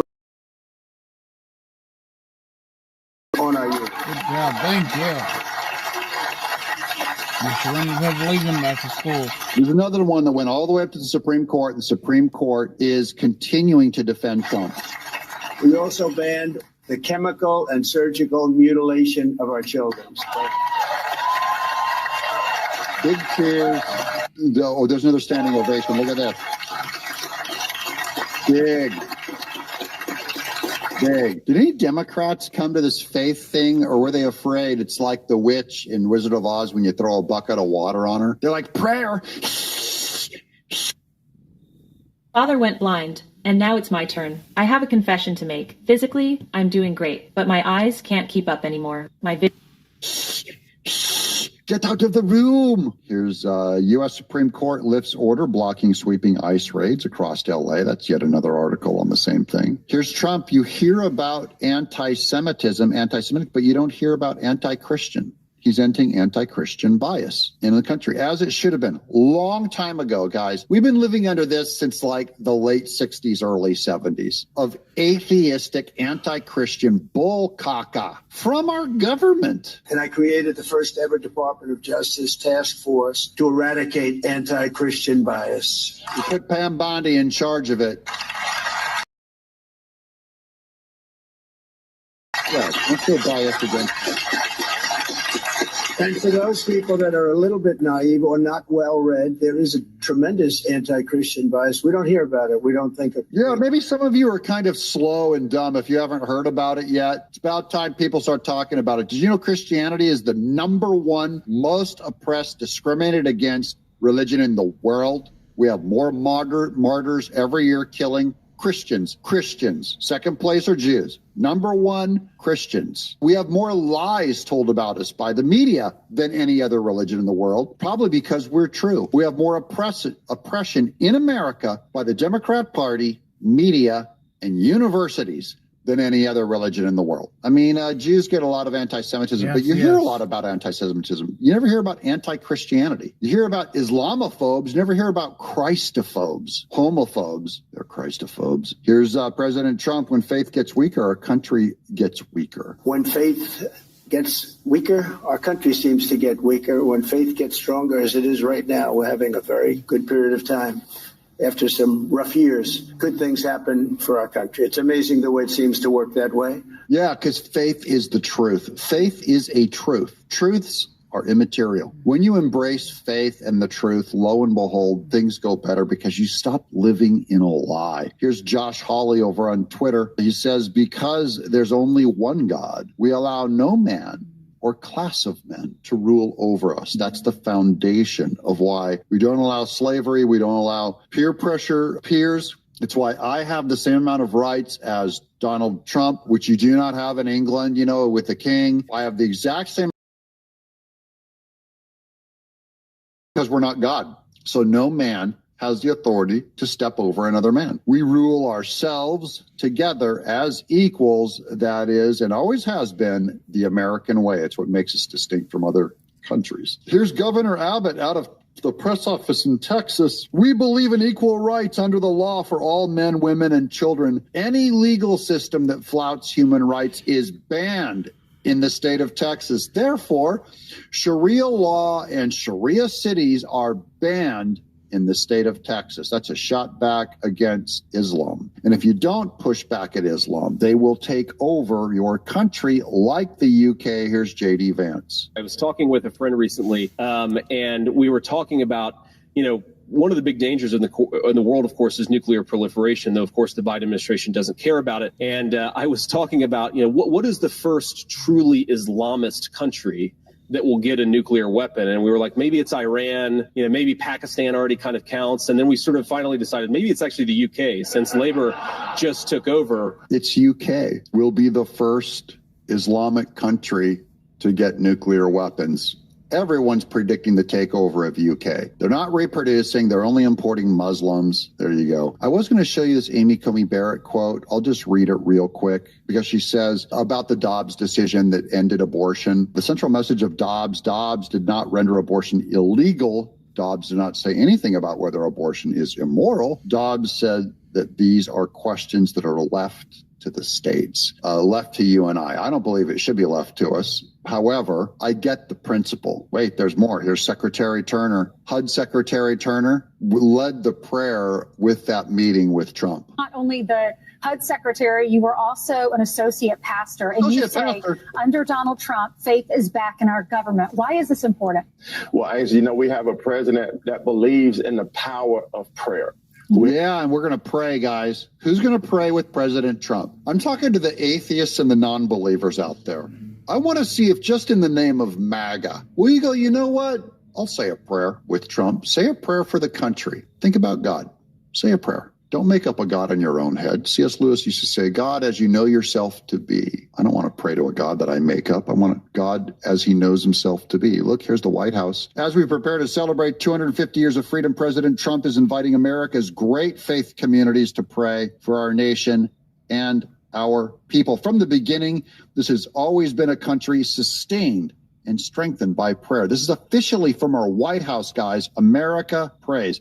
I'm inviting the non-Christians in my audience to pray. It's not a joke. It's not a trick. I'm not manipulating anybody. I want you to pray with me for the country. Here's Caroline Leavitt, dissent, confident the Trump administration will win in the Supreme Court on tariffs. That's our final tariff note. It's still being argued.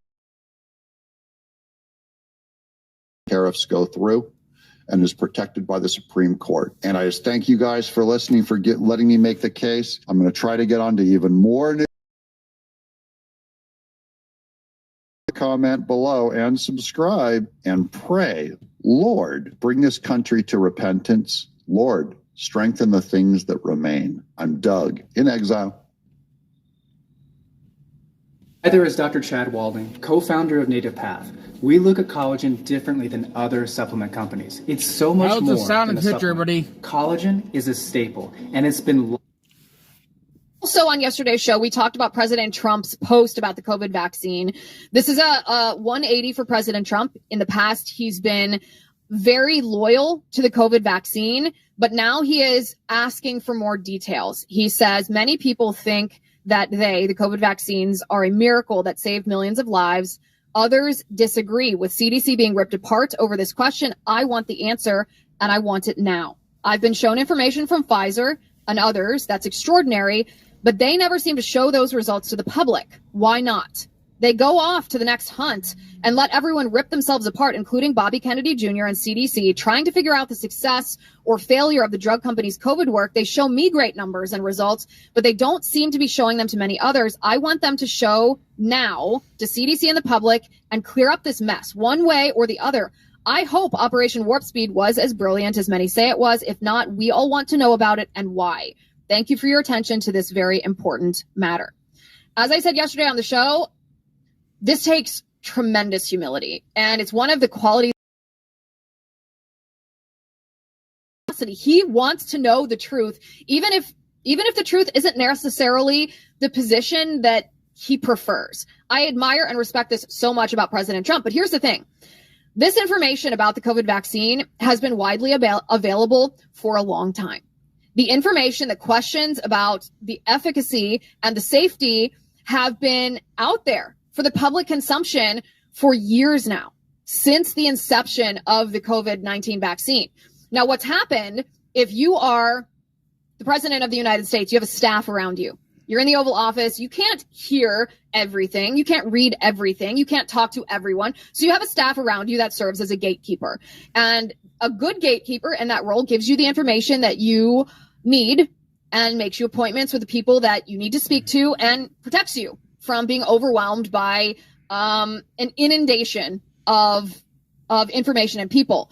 Now, where gatekeeping can go wrong is if people with an agenda prevent you as the CEO of a company or the president of the United States from hearing, reading, seeing data or talking to people that they don't want you to talk to because of their own political agenda.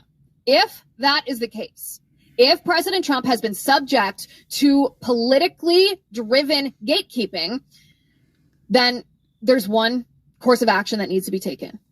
You need to raise your voice because you know these statistics about the COVID vaccine as well as I do. And you know as well as I do that when President Trump is subject to gatekeeping, the only thing that can overcome that is you.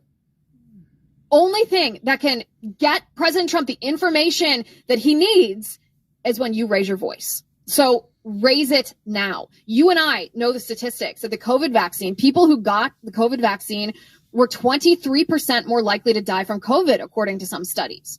You and I know that the development of the mRNA technology itself was shady. This was a post by Hans Monkey, a guest who you guys loved. We had him on to talk about Russiagate a couple weeks ago. He posted this on X. He said the key to understanding the mRNA deception lies in the history of the technology itself. mRNA was first developed in the 1960s, but it couldn't be delivered into the human body because RNA, unlike DNA with its double helix, is highly unstable and would fall apart before ever reaching cells. The obstacle was only overcome in 2018 when a new delivery system was created using little fat bubbles that protected the mRNA long enough to enter cells. At that point, Fauci and the pharma crowd were itching to push the technology into humans. All they needed was an excuse. And conveniently, that excuse arrived in the form of COVID. Remarkably, Fauci signed an agreement with Moderna to mobilize mRNA vaccines for COVID on January 13th, 2020. At a time when the public was being told the virus was not a problem and couldn't even spread between people. Hans Monkey said, it's encouraging that Trump has made a U-turn on this, but the story isn't just about drug companies. It's about Fauci, who is the glue holding it all together. It's almost beyond belief and perhaps unique in history that one man could stand at the center of it all, helping to foster the creation of the virus in a hostile lab, covering up that fact, promoting the supposed miracle cure, seizing control of the response, embedding himself in the White House, and manipulating every lever of power. And yet, half the country still treats him as a hero. This is what truly needs to be exposed. You know this, and I know this, but does the president know this? In India, you want to talk about transparency of data, which is what President Trump's calling for? In India, Indian authorities told Pfizer that they needed to provide more data about the vaccine. Otherwise, the Indian authorities were not going to give Pfizer the go-ahead to unleash the Pfizer COVID vaccine on the Indian people.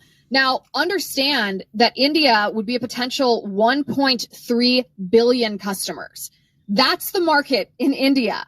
And so when Pfizer was faced with the choice, providing regulators evidence, proof in the form of safe and effective, Pfizer refused to do it. Literally said we'd rather give up over 1 billion customers than provide that data to you. And I know this, but does President Trump know this? Now, President Trump, we know, was lied to by industry, by Pfizer, by Big Pharma, by public health authorities like Dr. Fauci, like Dr. Deborah Birx. He was lied to early on in the COVID pandemic about the number of people who were dying from COVID. He was lied to about the people who died from COVID, whether they were vaccinated or unvaccinated, because of one very shady statistical trick that perhaps unironically, Bobby Kennedy exposed very early on. Take a look. The vaccine is ineffective for the first 6 weeks after the first shot. I'm assuming a two-shot, a two-dose vaccine like Pfizer or Moderna. And that during that period, the COVID infection rate goes up and the death rate goes up. And the data, the official data, do not count you as vaccinated until 2 weeks after the second shot. So the deaths that happened during that first 6 weeks are attributed to unvaccinated people, to the unvaccinated group, it's a trick. It's a statistical trick. Then the vaccine appears to provide immunity and good immunity during the first month or 2 months, and then a precipitous decline, a waning that happens very, very quickly and very precipitously, so that by the 7th month, it has lapsed into negative efficacy. And what that means is that after 7 months, if you had that vaccine, you are more likely to get COVID than somebody who has never been vaccinated. And this data is holding up across every country in the world. Okay, that phrase, negative efficacy for the vaccine. The fact that if you take the COVID vaccine, you're ultimately more likely to get COVID, to contract COVID, than if you are unvaccinated. There was evidence. There were studies that showed the vaccine, the COVID vaccine, the COVID mRNA vaccine, resulted eventually in negative efficacy. These studies were available publicly as early as 2021. We knew about this. If President Trump did not, we should ask who hid this information for him and why wasn't he told? If Pfizer was telling President Trump a different story, then the president should hold them accountable, because Pfizer knew about the increased risk of myocarditis, inflammation of the heart that can lead to sudden death. We don't even know what the long-term implications of those who recover from myocarditis is. We don't know if they're going to die young. We don't know if it's taken years, maybe decades off their life. We don't know. But Pfizer knew about the increased risk of myocarditis among young men who took their vaccine, and they hid that information. They were not upfront about the fact that blood clots were more likely if you took the vaccine. That Guillain-Barré syndrome was more likely if you took the vaccine. That pericarditis, another heart inflammation, was more likely if you took the COVID-19 vaccine. We knew all of this information, but did President Trump? And so the challenge that I pose to you today, before we move on to the Maha infiltrator who is trying to take Bobby Kennedy out, the challenge I pose to you today is, if you had 5 minutes with President Trump to answer his question about the safety and efficacy of the COVID-19 vaccine, what would you say to President Trump? Post it on X. Record a video and put it on Facebook and Instagram.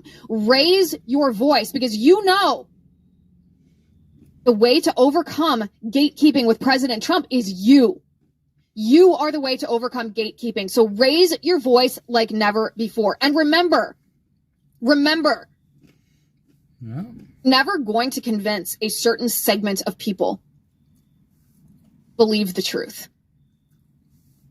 3 years ago, 50% of Democrats thought that unvaccinated people like me should be sent to camps. 30% of Democrats thought that the government should take your kids if you are unvaccinated and you don't vaccinate your children. This is who we're up against. 3 years ago, do not let them memory hold us. Listen, I've been a part of the Maha movement for a long time. And as I said on the show yesterday, this has translated now into the reality that I'm fortunate enough to have a lot of contacts at HHS. Let me tell you, I was on the phone a lot this weekend. There is a belief among some who are highly the American people before they make any of these paradigm shifting changes that you and I are demanding. They want to be incremental. They want to wait until there's an overwhelming demand for it. Which means it's incumbent on you, demand it. Show them that you're convinced. This is what I told some of my sources. I told one of my sources that Maha moms like me, so frustrated with the incrementalism at HHS, even though we think that everything that Bobby Kennedy has done is awesome. We feel this tremendous urgency because President Trump's going to be president for 3 more years. We have a very limited window to get really serious things done. And we are so afraid that we don't have enough time. That's the risk. That's where HHS risks losing our enthusiasm. Listen, we are here to fight. Just like we did before President Trump shook hands in that iconic photograph with Bobby Kennedy on stage during the campaign. We are here to fight. We are here ready to defend Kennedy against industry attacks and mainstream media smears. We are here to trounce Big Pharma and fake news, to make America healthy again, to protect our children. You can think of us like war fighters dropped behind enemy lines to take out the bad guys, and yet never get to do anything but get to the paradigm shifting changes. Raise your voice. This is your moment. This is your moment. All right, come on. Raise your voice. When I lost my job, I thought I'd have to go without insurance. Cobra was way too expensive. And marketplace plans still. I have some breaking news coming out of Washington, D.C., as well as the city of Chicago. President Trump has ordered it is time to go in and remove all the illegal alien criminals. Trump has been accused of setting the stage for martial law, and it's making Democrats look bad.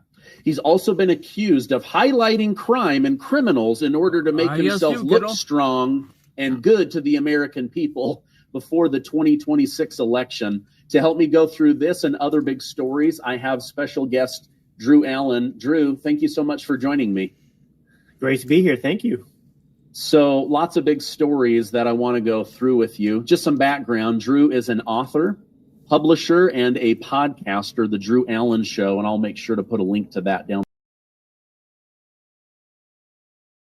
Secret Service detail for former Vice President Kamala Harris. The left said he was cruel and mean. Trump says, I was following the law. Biden literally tried to sneak more taxpayer-paid Secret Service onto the back end. I have found an example where Kamala Harris used $81,000 of taxpayer money recently to go to Australia for what?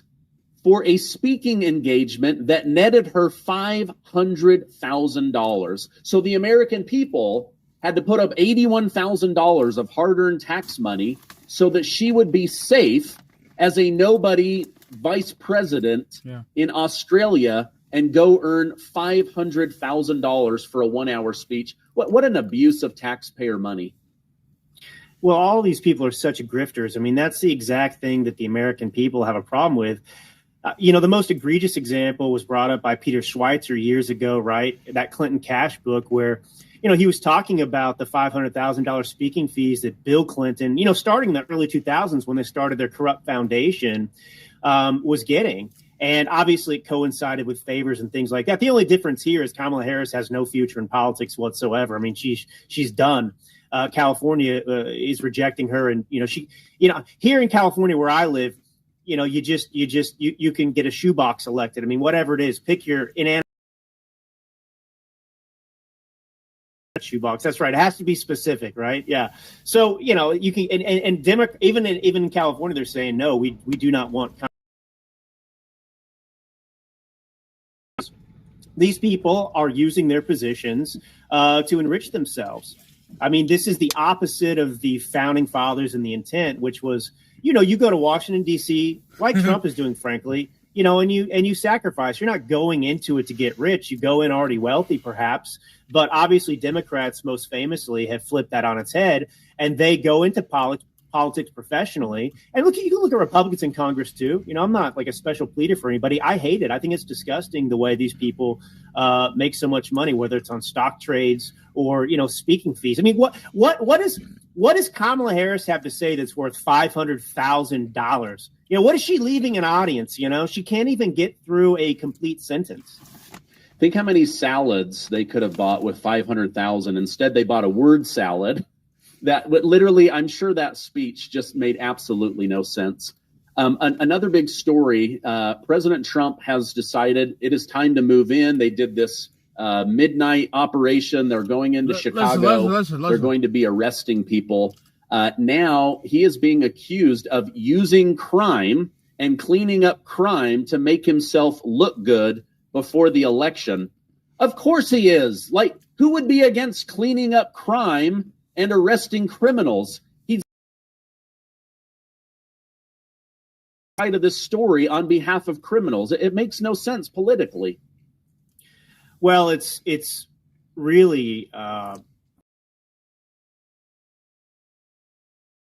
policies, and the reality is, these Democrat mayors and governors, they would rather see their own citizens die rather than allow Trump to come in and clean up and save their lives, because they don't want to acknowledge that their policies are wrong. I mean, Trump could clean this up and is cleaning it up, and the Democrats are losing their talking point.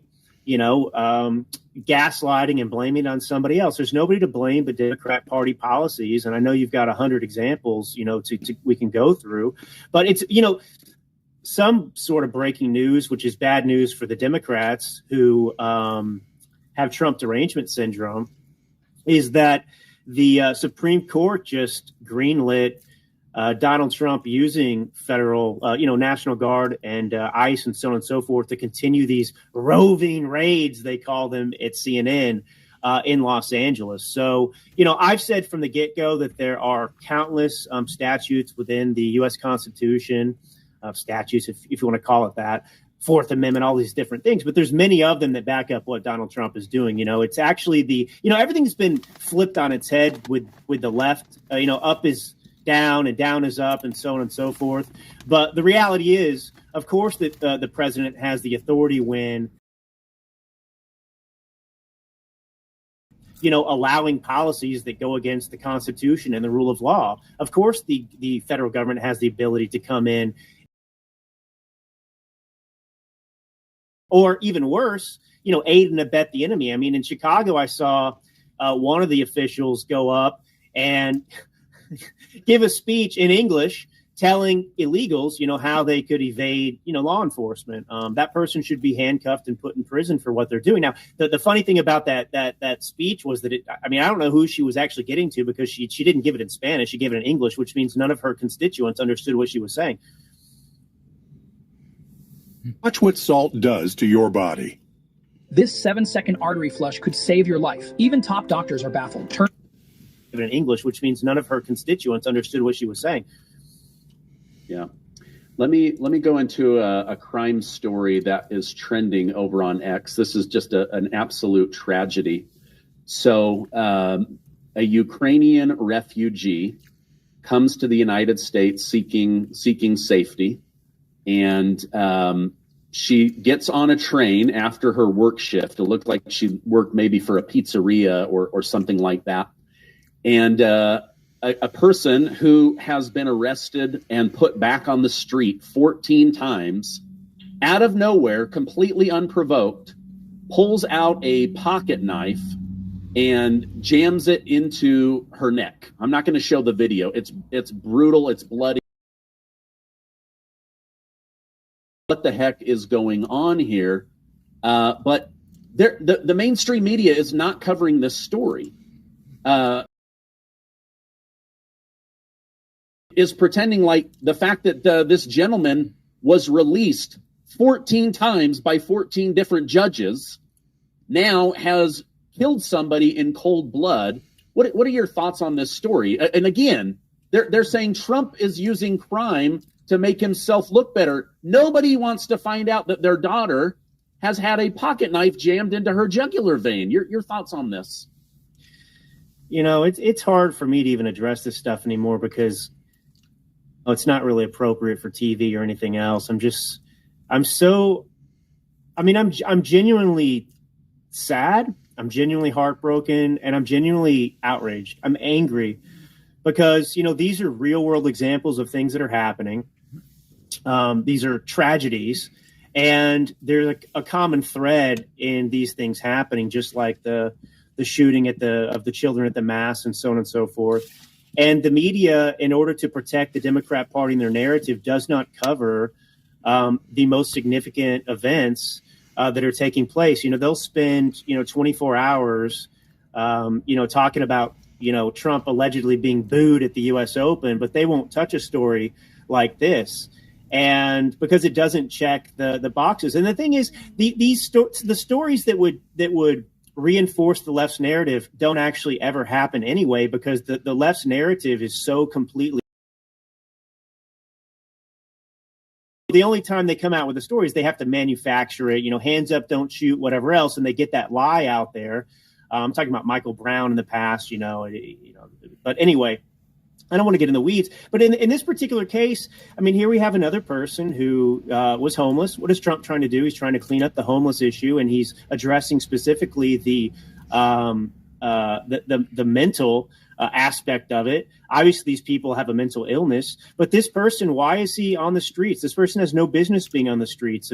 He spent years in prison for armed robbery, I think it was, and he was released in 2020, and then he went and he assaulted his sister in Charlotte, and this guy's still riding the subway out there. This shouldn't have happened. And I don't really look. I'm not interested in politicizing this type of stuff. That's one of the things I love about Trump. He's a pragmatist. Like, I don't want people like this girl to die anymore. I don't want people like Lake and Riley to be killed by illegals anymore. But the Democrat Party, even if you don't get into all of the minutia of it, they are supporting and taking the side of the criminals who are killing innocent people. And that should give every American pause, regardless of how you feel about Trump and so on and so forth. It's just, it's egregious. Yeah. I hate that the media does this. Like you said, they spent more time talking about Trump being booed by a small percentage of people at a tennis match versus a career criminal arrested, 14 different mugshots, released by 14 different judges. They just don't want to cover it. Meanwhile, George Floyd dies and they burn down cities. It's on the news 24 hours a day, like a COVID death clock. It's just so weird. Now, they again will say that Trump is the bad guy, that we need cashless bail, that people should be given a 13th chance at some point. Like if this was a dog, this dog's been in and out of the shelter for viciously biting people 14 times. I know what we should do. Let him out again, and let's put him on the subway with innocent people. Yeah. It's crazy to me. And then we have this other big story. I don't want to make this a true crime podcast or anything, but now you've got Maryland trying to cover up for an illegal immigrant.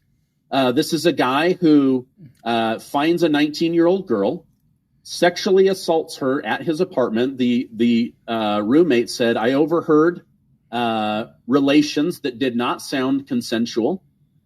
He then kills her and takes her body and tries to hide it by throwing it off a bridge in Maryland. And now they're coming to this guy's rescue. Look at this. Look at this beautiful young girl killed. Now they're trying to defend that he shouldn't be deported, and they're actually trying to raise money for his legal defense. It is so disgusting to me. Your thoughts? Well, you brought up trying to raise money for the murderer's legal defense. They tried to do the same thing on a GoFundMe for the previous subway killer of the Ukrainian girl as well. You can look at the individual, the Italian American, whatever his name was, that assassinated the CEO of the healthcare company, right, in New York.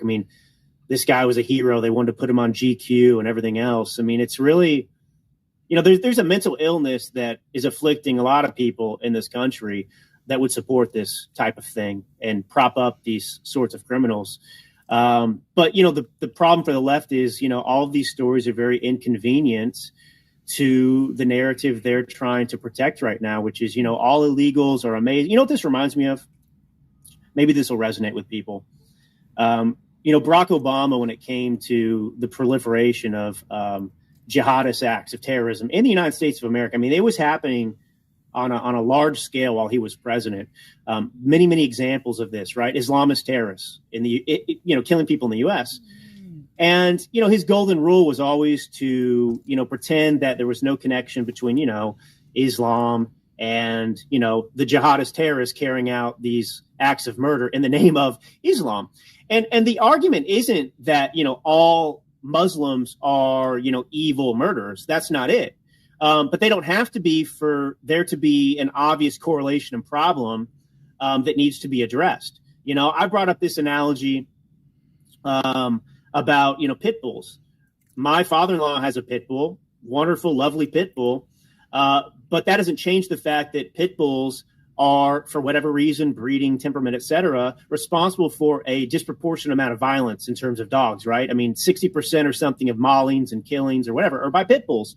So, a logical person says, okay, there's something that we need to look into here. I mean, obviously, pit bulls are a more dangerous breed than, Labradors or, poodles or whatever, pick the breed. And here you have plenty of similarities, whether it's, mental illness. In this case, it's illegal aliens that are coming here. And these are things that a sane person would want to address. And the Democrats always say what, Stephen? They say, when it comes to the guns, when they want to, seize the guns from law-abiding American citizens after a mass shooting, they say, well, if it would save one life, right? Stephen, if it would just save one life, give up your gun, right? Okay, well, where is that logic when you apply to these instances? If you didn't have the Joe Biden illegal immigration, open border,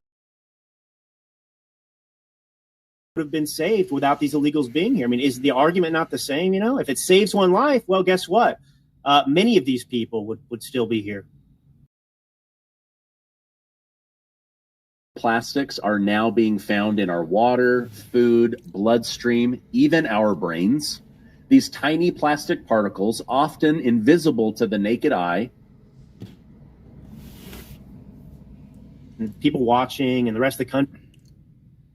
Come on. Illinois, my utility bills were getting out of control. Every single month, they just kept climbing higher. I'm low income, so... You and me participating in this and people watching and the rest of the country, we're not playing games anymore. We don't allow the left and their deranged arguments and attacks to make me shy about calling out what's actually going on, right? So, the transgenderism stuff, like that is a mental illness. If you look in the mirror in high school and you think you're too fat, and so you stick your fingers down your throat and to throw up your food to be, skinny. We all agree that's a problem. Well, if you look in the mirror and you're a man or a woman and you think that you're, the opposite sex, and you're willing to, chop off your private parts and mutilate them, obviously there's a problem there too. When it comes to this with the illegal immigrant stuff, I mean, we know what the problem is. These people can say all day it's Trump's fault, whatever else. No, it's not. It's Democrat party politics. It's your policies. And, people are, I mean, where does all of the hatred come from in this country, Stephen? All of these killers, most of them, right? I mean, there's obviously people out there that aren't killing because of political motivations, but it is not even debatable that if you look at a wide range of this stuff, it's all goes back to the Democrat Party, whether it's their open border policies, where it's their soft on crime policies that release these people onto the streets, their policy toward illegals that allow these cartels and everything to proliferate in this country, whether it's the indoctrination of young men and women in school, teaching them transgenderism, of stoking the flames of mental illness. These are the drivers of violence in America. And honestly, if you just ban the Democrat Party, you would solve, most of America's problems in this nation. Now, obviously, you can't do that. But the reality is that's true. Yeah. I guess I don't understand why the host of the CNN show wouldn't say, why are you blaming Trump for shootings and murders that happened in Chicago? And why are you trying to connect this to children being gunned down? And what are you talking about concentration camps? Like, I would not have that person on my show because it would embarrass my show. But they allow the mainstream media brings these people that are willing to spew hate and lies on every day. Here's another one. You have Senator Duckworth of Illinois the border and going after narco terrorists to set the stage for martial law to go after Americans. No, it's not legal. I also think that this is just the first step towards him potentially setting the groundwork to do something within U.S. territory. So he's doing it in international waters now, but what is he? What's next? An American in our territorial waters on U.S. soil? What exactly is next? I agree with the discussion that's already been ongoing. This president is setting the conditions so that he can actually unilaterally occupy the streets of our cities and interfere in the next election, do what he wants. And I am absolutely disgusted with my Republican colleagues who, on top of confirming the likes of Pete Hegseth and Secretary Kennedy, are not holding them accountable. We have a chance here to stop them. I hope that my colleagues will step forward and stop them, but let's see what they're going to do. So far, all they've done has been collaborators and co-conspirators in the Trump attempts to basically undermine the basic law and order of our nation. All right. So, Drew, she's disgusted with Republicans that are trying to get rid of crime. She doesn't understand why Trump has shut down the border, why he would go after people trafficking drugs that will bring in drugs that could kill 100 Americans, 1,000, 10,000 Americans. She's disgusted by all of this, but it's all just setting the stage so that Trump, the dictator, can go after American citizens. Your reaction to that? Well, 2016, obviously the Democrat Party engaged in a hoax that turned into a coup, which was Trump-Russia collusion. That was the end of the peaceful transfer of power that had persisted in America since the beginning of our founding. They tried to, reject the will of the people with that coup.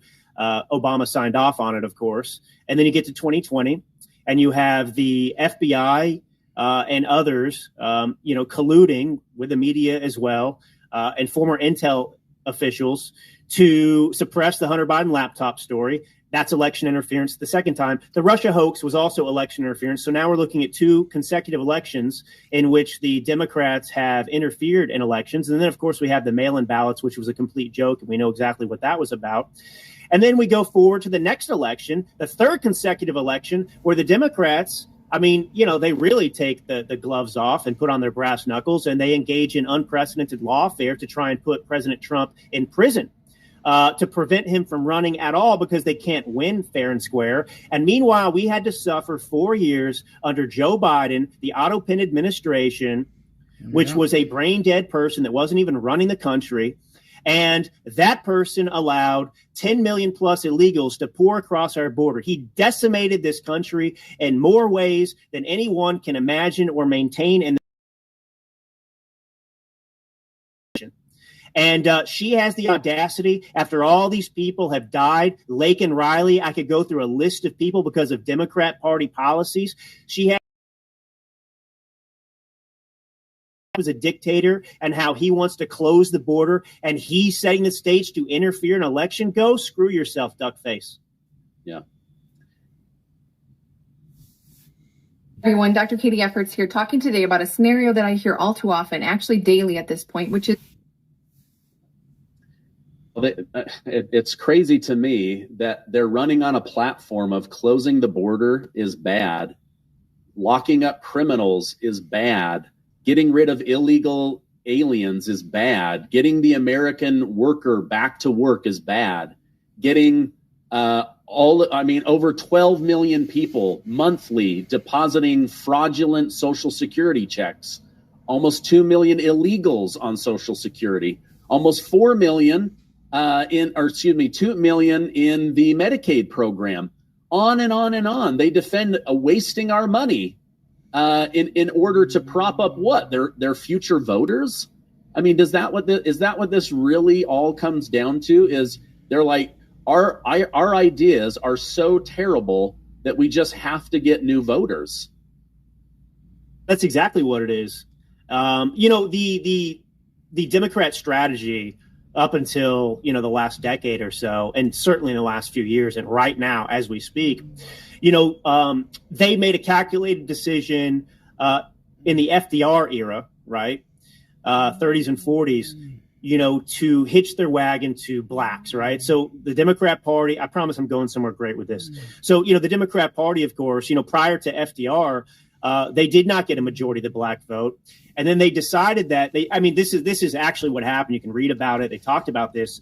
They decided that the best way for them to win elections in the future was to, get a majority of the black vote. So if they could basically get all blacks to vote for them, they could keep winning elections. That was their election strategy. So you have welfare and all this sort of stuff. You have them teaching blacks that they're victims while, of course, absolving themselves of the sin because, of course, it's the Democrats in this country who, throughout our entire history, were the racists. And so they have discarded black people now because they're not useful to the Democrat Party anymore. That's kind of falling apart. The black vote is not going, full throttle for Democrats anymore. They're realizing, hey, we got bamboozled. So the Democrats are saying, okay, screw blacks. We got to open up the border and bring in, people from third world countries. And they're going to be the new, quote unquote, blacks for us, the way Democrats view voter blocks. I don't view people this way. You don't view people this way. But this is how Democrats view people. And so this is their new strategy. It was, let's get as many illegals in this country as possible. Obviously, we can count them in the census, even if they're not citizens in Democrats. We will grant them amnesty. And we will make them citizens, and we cannot lose elections anymore because we will get them there. And that's what this is all about. This is why this is, such a monumental pushback from the left, because their entire future as a party was dependent upon illegals being in this country. And Donald Trump is coming in, and the mood is right finally in the nation for this to take place, and people aren't opposed to it. They're trying to prevent him from doing this because if he does deport people, if he does out these people, if he does return this country to the rightful American citizens, no matter what your race, but American citizens, the Democrat Party cannot win elections in the future. So that's what all this about. Their political power is dependent upon this scam. And Donald Trump's going at the heart of it. And if he does nothing else but address the illegal immigration in this country, the Democrats know they're screwed. Yeah. Well, that's why, like you said, they were flying them in. They were inviting them. They teamed up with the United Nations, gift cards, free cell phone, free food stamps, hotel vouchers, rent vouchers. But, they were trying to rig the election through the census. They were trying to rig it through getting more House seats by flooding areas that they could pick up more House seats. And they were flooding the swing states so that they would never swing Republican again. So I think you're completely right that they were doing everything they could to rig the election. And now that Trump's trying to undo that, they're saying he's trying to rig the election. And we're saying, no, he's trying to right the ship. But you've got all these governors around the country, and they're saying that Trump is going to use the National Guard and DHS and ICE to scare people away from the ballot box. Well, nobody is worried about voting unless you are ballot harvesting, if you are illegally voting in an election. But I mean, this guy Pritzker, he says the quiet part out loud. Let me go ahead and play this, and you can hear him say with his own mouth that he's worried illegals aren't going to be able to vote. It's a pretense. We know what it's about, and it has nothing to do with fighting crime. And it has, honestly, sending National Guard in has nothing to do with immigration either. What it has to do with is he's trying to set the stage for interference in the elections in 2026 and in 2028.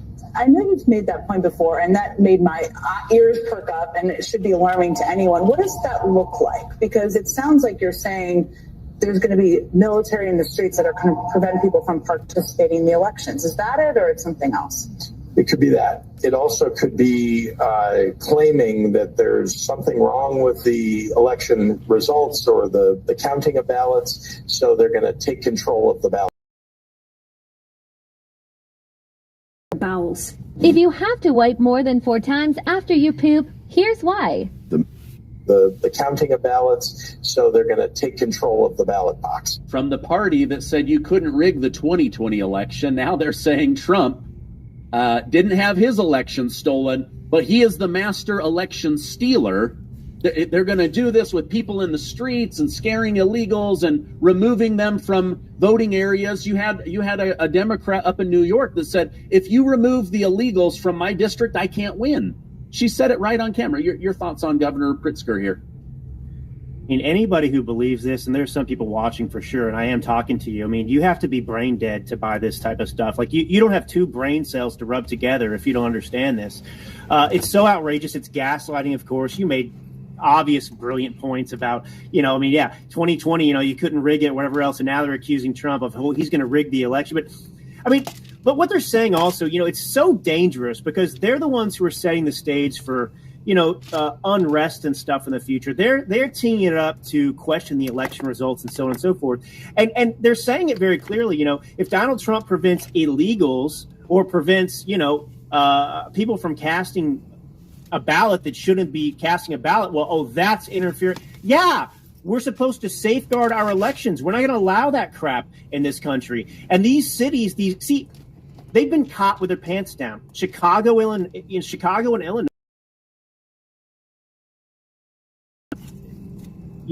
Potent, Democrat stronghold Chicago and the state of Illinois, of course. And everyone's seeing what they're up to. I mean, the ruse is up. Attempt to try and spin a narrative, and obviously Peppermint Patty is more than willing to act as one of the chief propagandists, to give breath to this, just ridiculous narrative.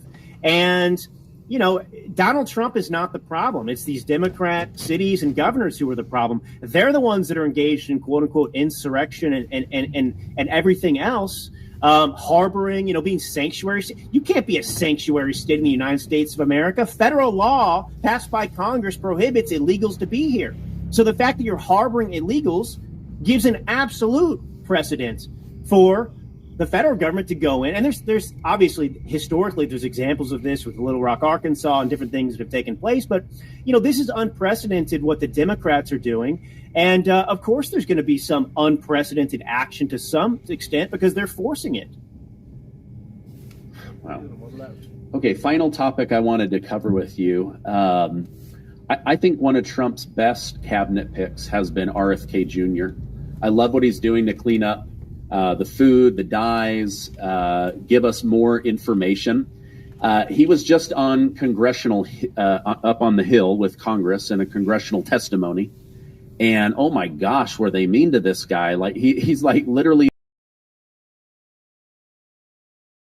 going against him. For me, I just have to remind myself that all of this is couched in the narrative paid for with advertisements from Big Pharma. Many members of Congress are bought and paid for by Big Pharma. And they're the ones going after the guy who Big Pharma is trying to block. They're the ones giving the nasty questions for senators to ask. They're the ones saying, don't look into Tylenol. Don't let it come out that we've done no studies, no safety testing on vaccines on children. Don't let it come out that they have to get 72 shots and that we force that. We force them to have an injection into their body with no safety testing, no double-blind, placebo tested, anything. What are your thoughts on how they treated him? And then I'll show you Chris Christie's reaction to RFK Jr. Can I get a large cup of water? Well, it was really a remarkable thing to watch. I think that the Senate probably regretted having him in there because he ran laps around all of them. I mean, he called out the big pharma money to Pocahontas's face. You've taken $880,000 from big pharma. He's talked about Bernie Sanders. Bernie Sanders had one of those epic cell phones ever, not cell phones, like, cell phones ever, when he said, are you saying that everyone in here, we've all taken big pharma's money? Are you saying we're all corrupt? Yes, that's exactly what I'm saying. Thank you, Bernie Sanders, for making the point. But look, I won't drone on forever on this. I know we're towards the end, but I just want to say something about myself because, I'm somebody who used to be absolutely trusting in the medical establishment. 2020 changed that for me. I've got 2 young girls, a 2.5-year-old and an 8-month-old, and I live in the state of California where they have gotten rid of all exemptions. And so, they effectively force you have to homeschool or whatever else if you don't get your kids vaccinated.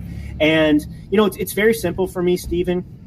If you look at obviously the vaccine schedule, which started out with, like 3 vaccines and now it's up to 72 before they're even 18 years old. What's amazing is that as it's become less necessary to get a vaccine, as these diseases have gone away, as the threat has been reduced, the mandate for more vaccines has increased, right? It's totally inverse, right? I mean, if you had a polio thing right now going through the nation, or like we did in the past, there might be an urgency about, maybe saving lives and weighing the potential risks of getting polio versus, some kind of adverse side effect from the vaccine. But we are living in a country that, hepatitis B, sexually transmitted or through the blood, a baby gets it if their mother passes it to them, if she's injecting heroin with dirty needles in herself, you're and the first thing they want to do instantly is jab them with a hepatitis B vaccine. That's the least necessary vaccines you could ever imagine. And they force that. I mean, how is that possible? And if you don't do that, your kid can't go to school in California. I mean, if there was an HIV vaccine, I wouldn't get it, Stephen. Do you know why? Because I'm married and I'm not engaged in that kind of activity. It doesn't matter if it even worked. I wouldn't get it because I don't need it.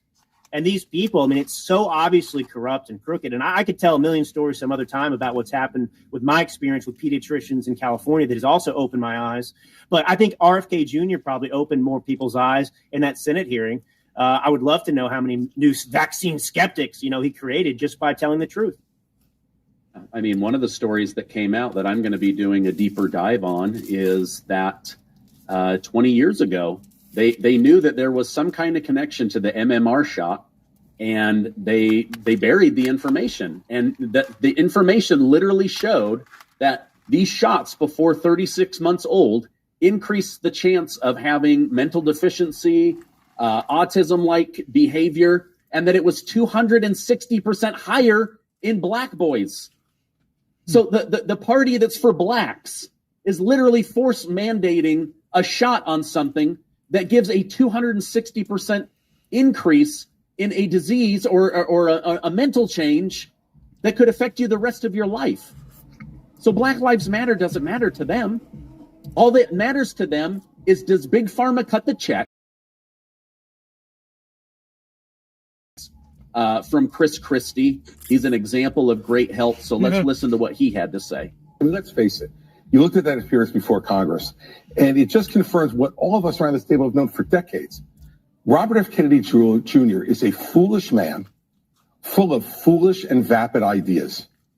And that was on display again this week in front of Congress. And I really don't want to hear about Bill Cassidy, because he is a co-conspirator with the President of the United States for putting this wholly unqualified man in charge of 25% of all government spending. Without Cassidy's vote, Robert F. Kennedy Jr. would not be in. And maybe he's feeling some guilt from what he did. But I'll tell you this. The President did this.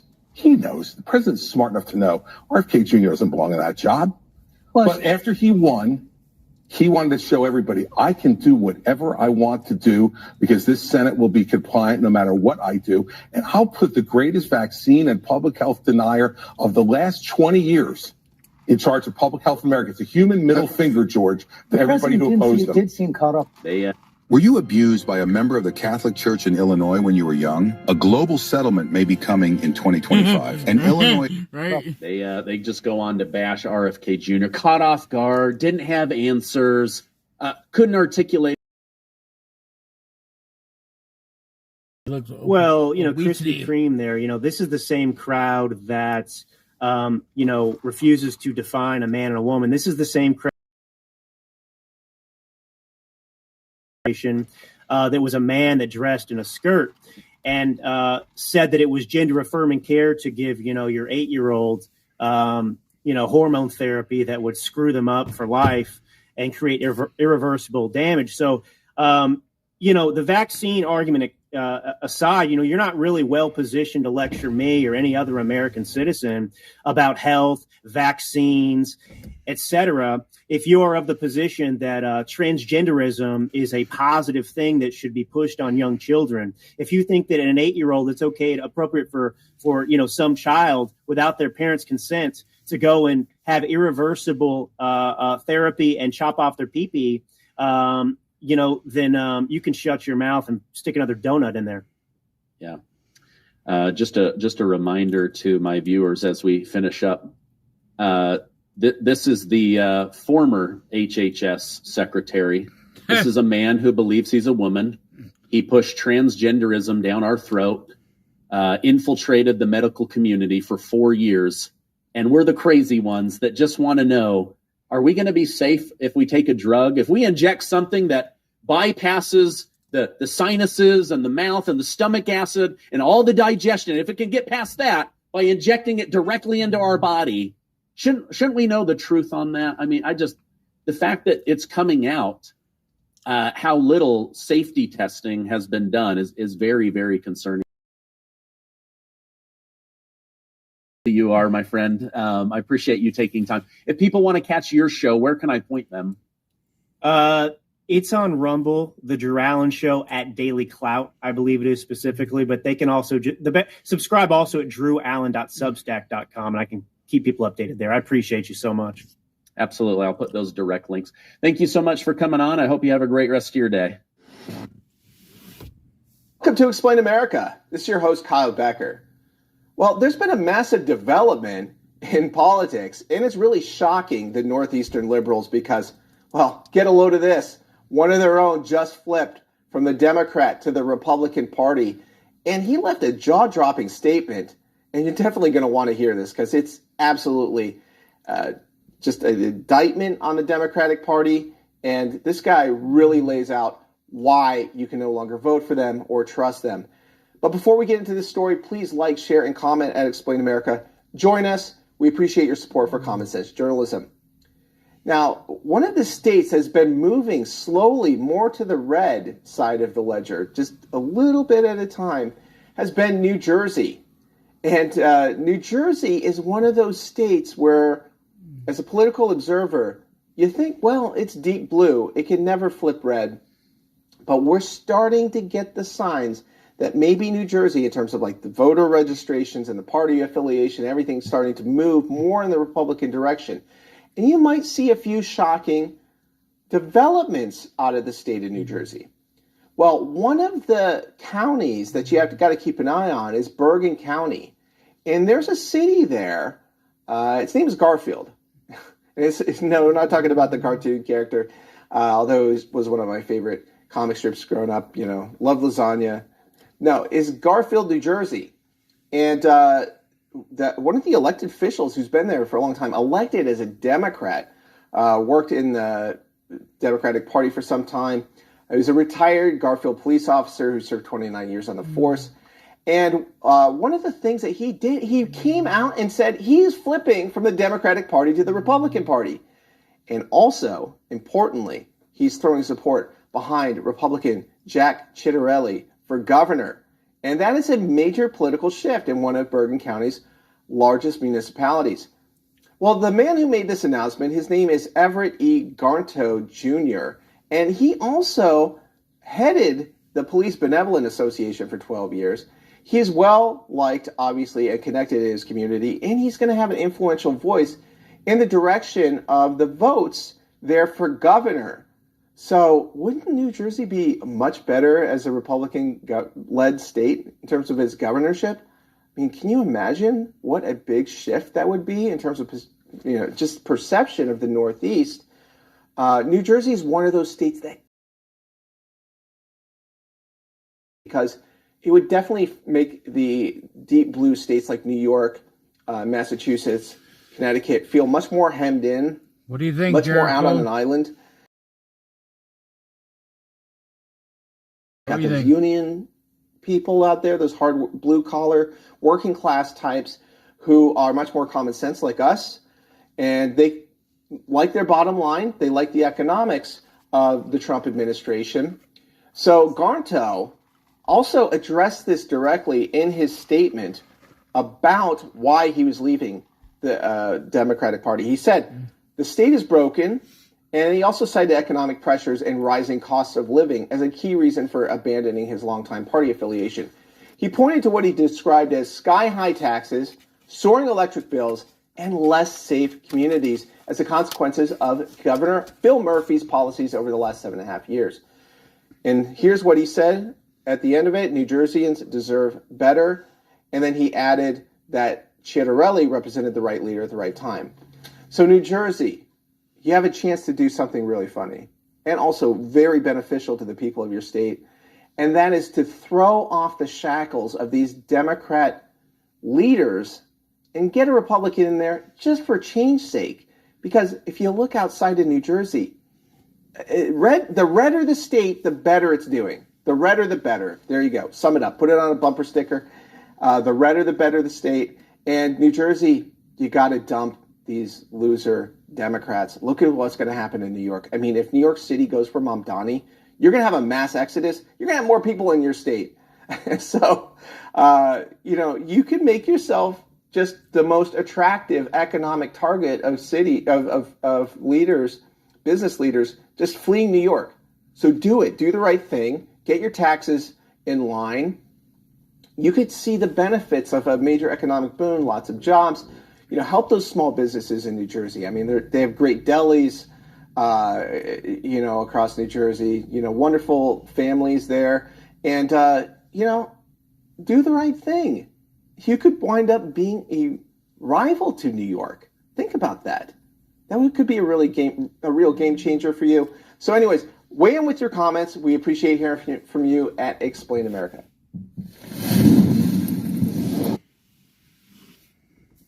While I was running my company, I was incredibly lonely. I didn't know anything. I couldn't talk to my employees because I didn't want them to lose faith in me. I couldn't talk to my wife because she didn't really get it. And I wish Hampton had... Hiccups. Today, I am joined by Alan Dershowitz to go over Jeffrey Epstein, some big lawsuits against Donald Trump, and did Rosie O'Donnell slander the president? Alan, thank you so much for joining me today. My pleasure to be on. Thank you for having me. So I wanted to get your thoughts on this. You have a very strong connection to New York City. Mayoral candidate Zohran Mamdani has officially called for President Trump to publicly debate him about economics, about the president's time. In your many years on this planet, have you ever seen a sitting president debate a mayor or a mayoral candidate outside of a presidential run? Of course not. And of course, everybody knows that there will be no debate. President Trump has an interest in New York City. He owns an enormous amount of real estate in New York. He has one of the most successful buildings, Trump Tower, in New York. He pays lots and lots of taxes to New York. He has a stake in the New York election. And we all have a stake in the New York election. It would be an absolute disaster if this socialist-communist becomes the mayor of the largest city in New York and the place with the largest Jewish population outside of Israel. The man's an overt anti-Semite, bigot, anti-American, horrible, horrible human being, but he's charming. But so is Mussolini. Okay. I figured he wouldn't. If he didn't go on the debate stage with the Republicans because he was already in the power position, I just don't see him spending time with a mayoral candidate. He's not going to. No, of course not. Yeah. Speaking of the topics that you just covered, socialism, Islam, anti-Semitism, I saw today that has a very large Islam population. They are now infiltrating the police system, and now their police patch is written in Arabic. It's the only police patch in all of America that has a foreign language on it. Is this the beginning of Sharia law? Is this just distinguishing themselves? Your thoughts on that? Well, there's no question that many Islamicists want to have Sharia law. Just like, I don't want to make comparisons, but there are religious extremists in Israel who would like to see Israel apply Jewish halacha, Jewish law. I'm against that. The vast majority of Israelis are against that. But of course, that's Israel, which is the nation state of the Jewish people.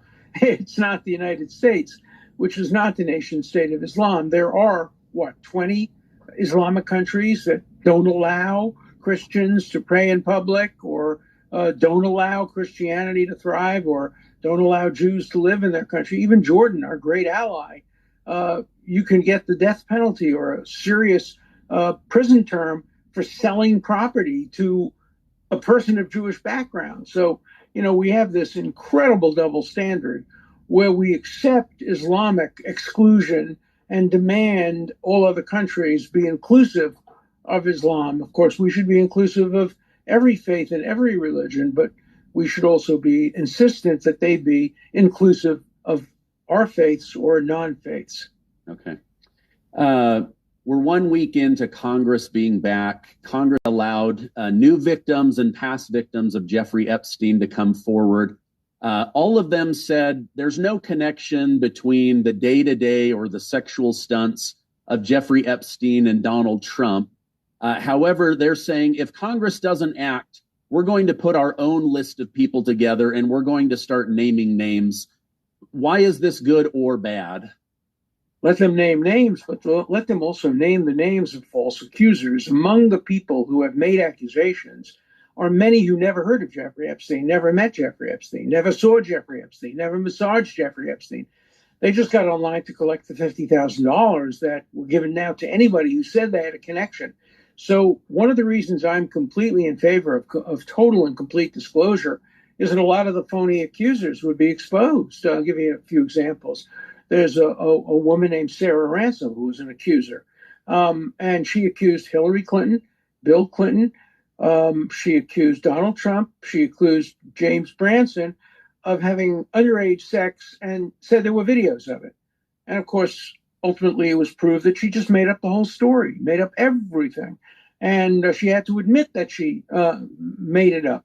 Same thing is true of a woman named Maria Farmer, who made up stories that were demonstrably false.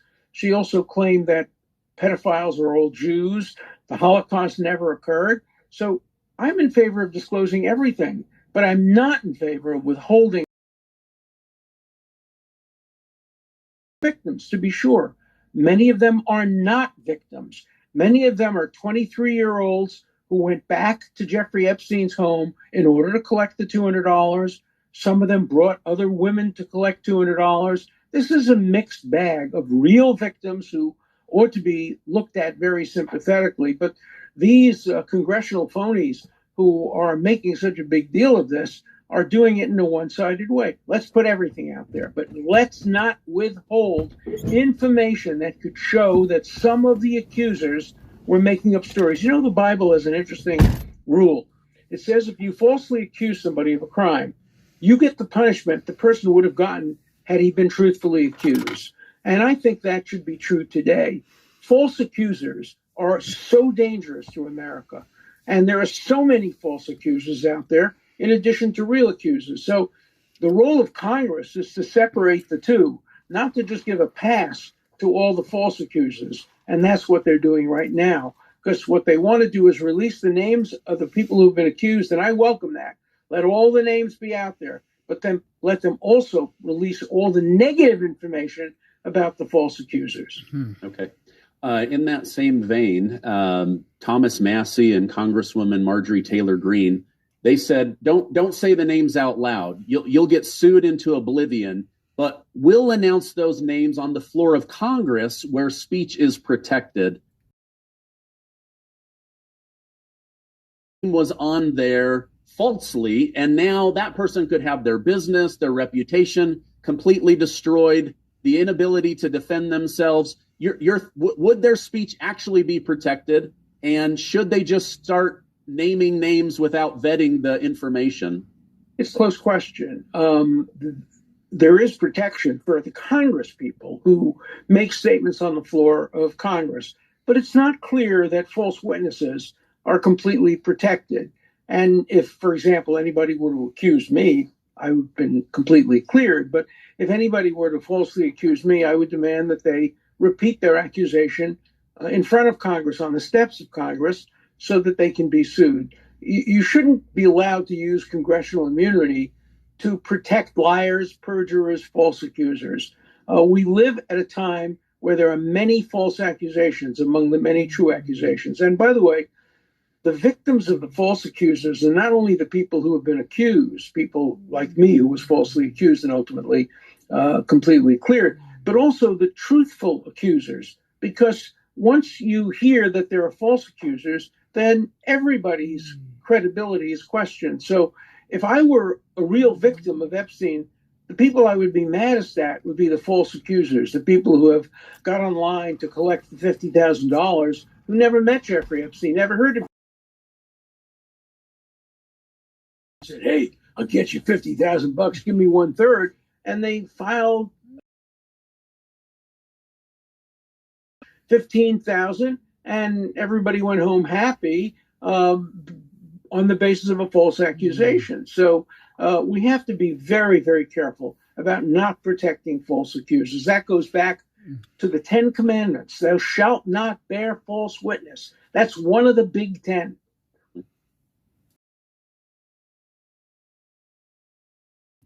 Japanese knife for $20? Holy shit, this deal is insane. But they literally have too many knives and need them gone fast.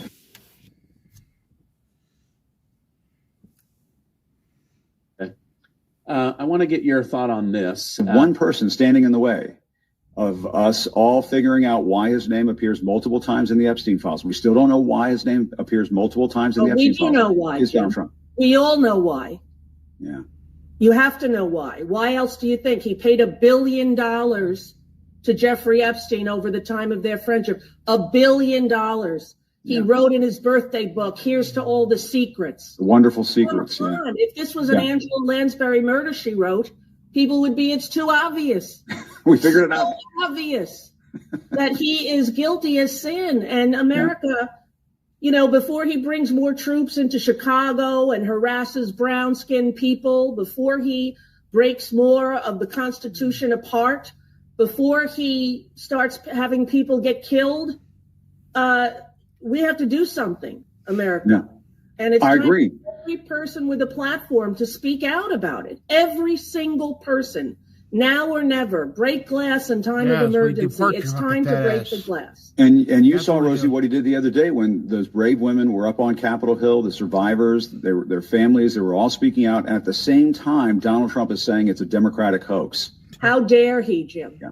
Yeah. How dare he? For every child that was ever raped by a grown man, how dare he? Suffers child sex abuse. 1 in 5 boys. Those are the statistics, America. Wake up. Yeah. Wake up. Our president is a serial pedophile rapist, and that's what he is.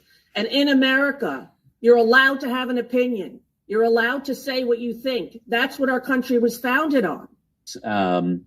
Rosie O'Donnell went on the Jim Acosta show. That's right. And while they were talking about Donald Trump, she blurts out that Trump paid billions of dollars to Jeffrey Epstein over the time of their friendship, and that the president is a serial pedophile rapist.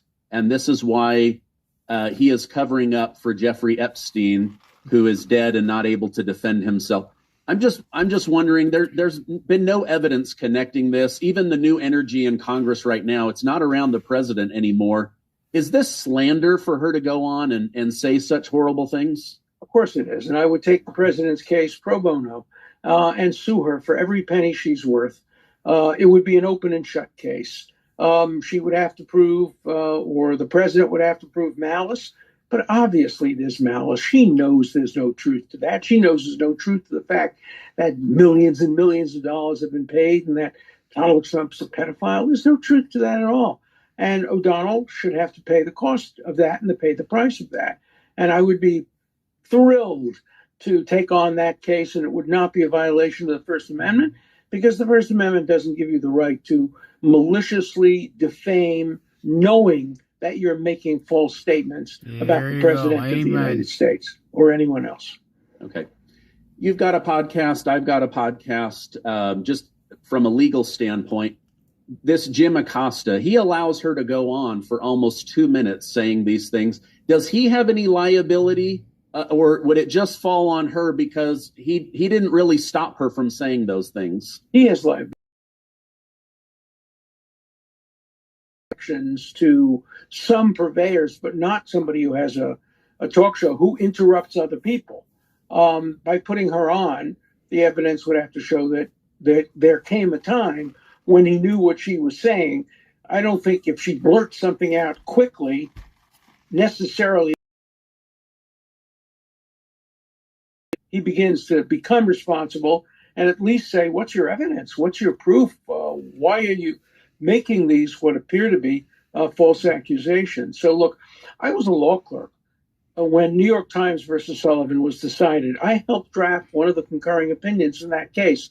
I am a longtime supporter of freedom of speech, as was Thomas Jefferson.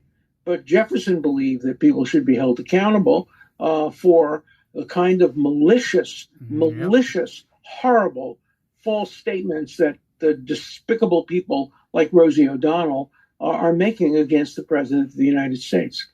Okay. Interesting. Thank you for your insight on that. Okay, moving from Jim Acosta to Alex Acosta. He was the district attorney in Florida when Jeffrey Epstein was arrested the first time. He's being called in later this month to testify under oath before Congress. What questions should Congress be asking him about, why he went soft on him, or this connection?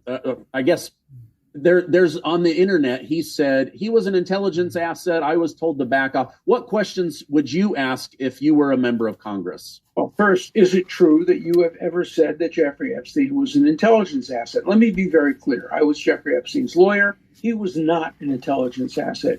If he were, the first person he would have told, because we would have gotten him a better deal if he had been an intelligence asset. He was not.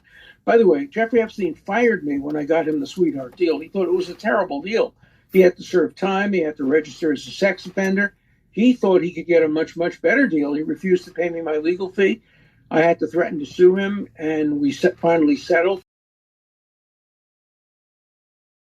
Well, Acosta had almost nothing to do with it. It was a guy named Jeffrey Sloman, who was Acosta's first in command, very good lawyer. We negotiated very hard. The reason he got the deal he got was because there was absolutely no evidence that Jeffrey Epstein ever transported an underage young woman across state lines. And you need that for federal jurisdiction. The only evidence was that he had sex with one young person living in Palm Beach. That's a state offense, not a federal offense.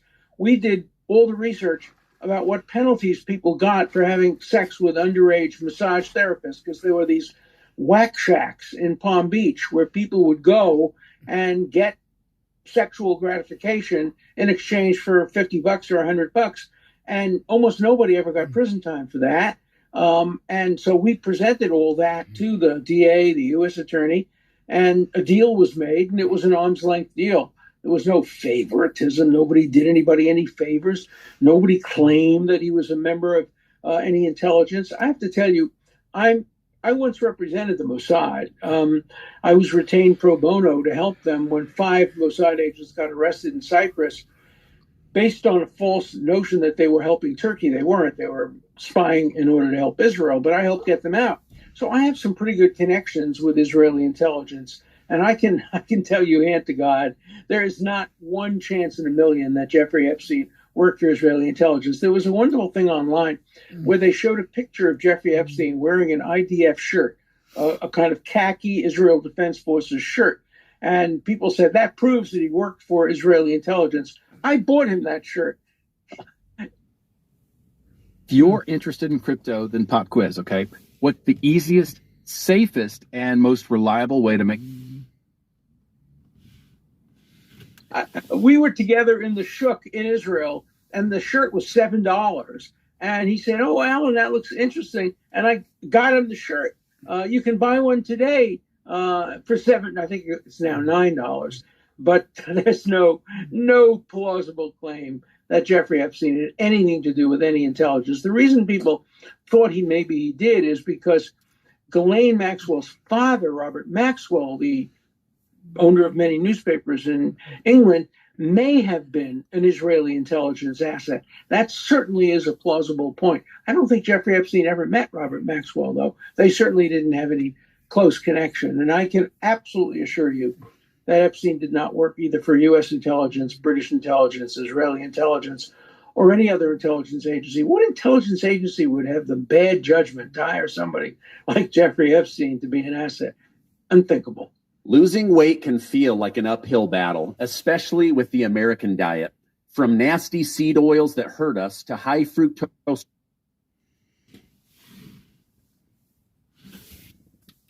groups in the country. And so President Trump is trying his best to protect minorities from minority mayors who are not doing a good enough job to serve. Okay. That's really interesting. I read some crime statistics in Chicago. In the percent of those were Black Americans, men, mostly young boys, men. Yeah. And so, the families in the area, they want to see Trump come in and make those changes. They feel like the government is talking about crime, but not doing much about crime. So it'll be interesting. I appreciate you pointing out the Article 2 stuff, because that is... There's another part of it, too. And there was a very brilliant article in the Free Press recently by Joel Klein, who used to be the head of the school system in New York, who says that if Mamdani is elected, he's going to destroy the school system for minorities. He's going to, the school system, charter schools are predominantly something that minorities take advantage of. He wants to abolish charter schools. He wants to abolish meritocracy. He wants to abolish the special schools which give minority kids an opportunity to get into Harvard and Yale and Princeton and Dartmouth. He wants to end all of that in the name of, he calls it equality, I call it mediocrity. And what we're going to see is a return to equal mediocrity instead of the American way, which gives people an opportunity to, on their own merits, climb. I'm a big supporter of Martin Luther King's speech. I was there in August of 1963. I was literally there in the back of the crowd when he said, of their skin color, but on the content of their character. That's what Americans want. That's what Mamdani doesn't want. That's what DEI, diversity, equity, inclusion doesn't want. That's what intersectionality doesn't want. That's what the left doesn't want. And so, after 60 years more, I'm 87 now, so it's 70 years of being a Democrat. I am no longer a Democrat. I am an anti-Democrat. I'm not a Republican, but I'm an anti-Democrat. I want to see the Democrats lose control of the House, lose control of the Senate, lose control of governorships, lose control of mayoral, because they're destroying America. And if the Democrats would have gained control of the House and the Senate, you know who they would appoint as chair people? People from the squad, these anti-American radicals who will destroy America. So don't count on me voting Democrat. Yeah, my parents voted, my grandparents voted, my great-grandparents voted Democrat. But the Democrats have abandoned me the way they abandoned Ronald Reagan. So I'm glad to join Ronald Reagan in saying I'm a former Democrat. Okay. Yeah. I see a lot of people that say, I didn't leave the Democrat Party. It left me. It's just shifted so much. And, Mamdani, he has right on his website, crime is a social construct And the way to make New York better is to tax white neighborhoods more. Yeah. It's just, it's so different. Like, I'm from Utah. I live in a very, crimeless red state. For me, I have a hard time fully wrapping my head around that. Well, you have a great senator, Tom. You have a Senator Lee, who's Rex Lee was one of the great lawyers in American history, and his son, Senator Lee, is, I think, a great senator. And the people of Utah are blessed. And the Mormon religion has contributed so much to America. When I taught at Harvard Law School, among my favorite research assistants were always Mormon Americans from places like Utah and universities there, because they had a work ethic that was unparalleled. And we have to remember that we're a country that consists of different faiths and different backgrounds, and we have to make sure that we treat every faith absolutely equally. Yeah. There are a lot of Mormons in Utah, but we don't have any police patches. I guess we don't have a unique language outside of English. But okay, final question. You've been very generous with your time, Alan. President Trump is being told that as the chief executive of the entire country, he doesn't have the authority to negotiate tariffs. He's used these tariffs to bring in investment commitment. He's used them to end wars. He's used them to bring in new money for the country. What are your thoughts on this? Is this going to end up in the Supreme Court? The last institution that should be. Alexander Hamilton said in the Federalist Papers, they are the least dangerous branch. They lack the purse and the sword.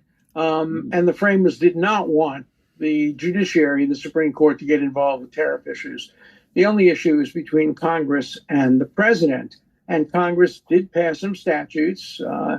There are reasonable people could agree or disagree about whether the statutes give the president the full authority he's taken. But right now, of course, Congress is in the hands of Republicans too. So to be safe, Congress should be passing legislation explicitly giving the president the authority, which he probably does have already through Article 2 of the Constitution. But in the end, the president will determine the tariffs, not the Supreme Court. Okay. Interesting. Thank you very much. I'm going to put a direct link so people can check out The Preventative State. Thank you. Your new book. Yeah, I'm sure you're already working on a new book. I am. Okay. Yep. I know. Yep. What was your goal? You wanted 90 by 90 or something? I'll settle for 60 by 90. Okay. I'm up to 57. I'm working on my new book. It's called Jewish Blood is No Longer Cheap: How to Prevent a Recurrence of Past Disasters like the Holocaust. And what I've been doing lately is turning out these small pamphlets that I give out free on college campuses. So the first one was the 10 big anti-Israel lies and how to refute them with truth. We printed 1 million copies to be handed out free of charge at 1,000 colleges. And it's had a big impact on the debate. So this pamphlet, this little book, will be the 4th in my 4 volumes. I hope to get 5 done altogether, but I'm aiming for 60 books before I turn 90. Okay, great. Well, thank you very much for coming on. I'll put those direct links down below, as well as a link to your YouTube show. Thank you so much. I hope you have a great weekend. Thank you. You too.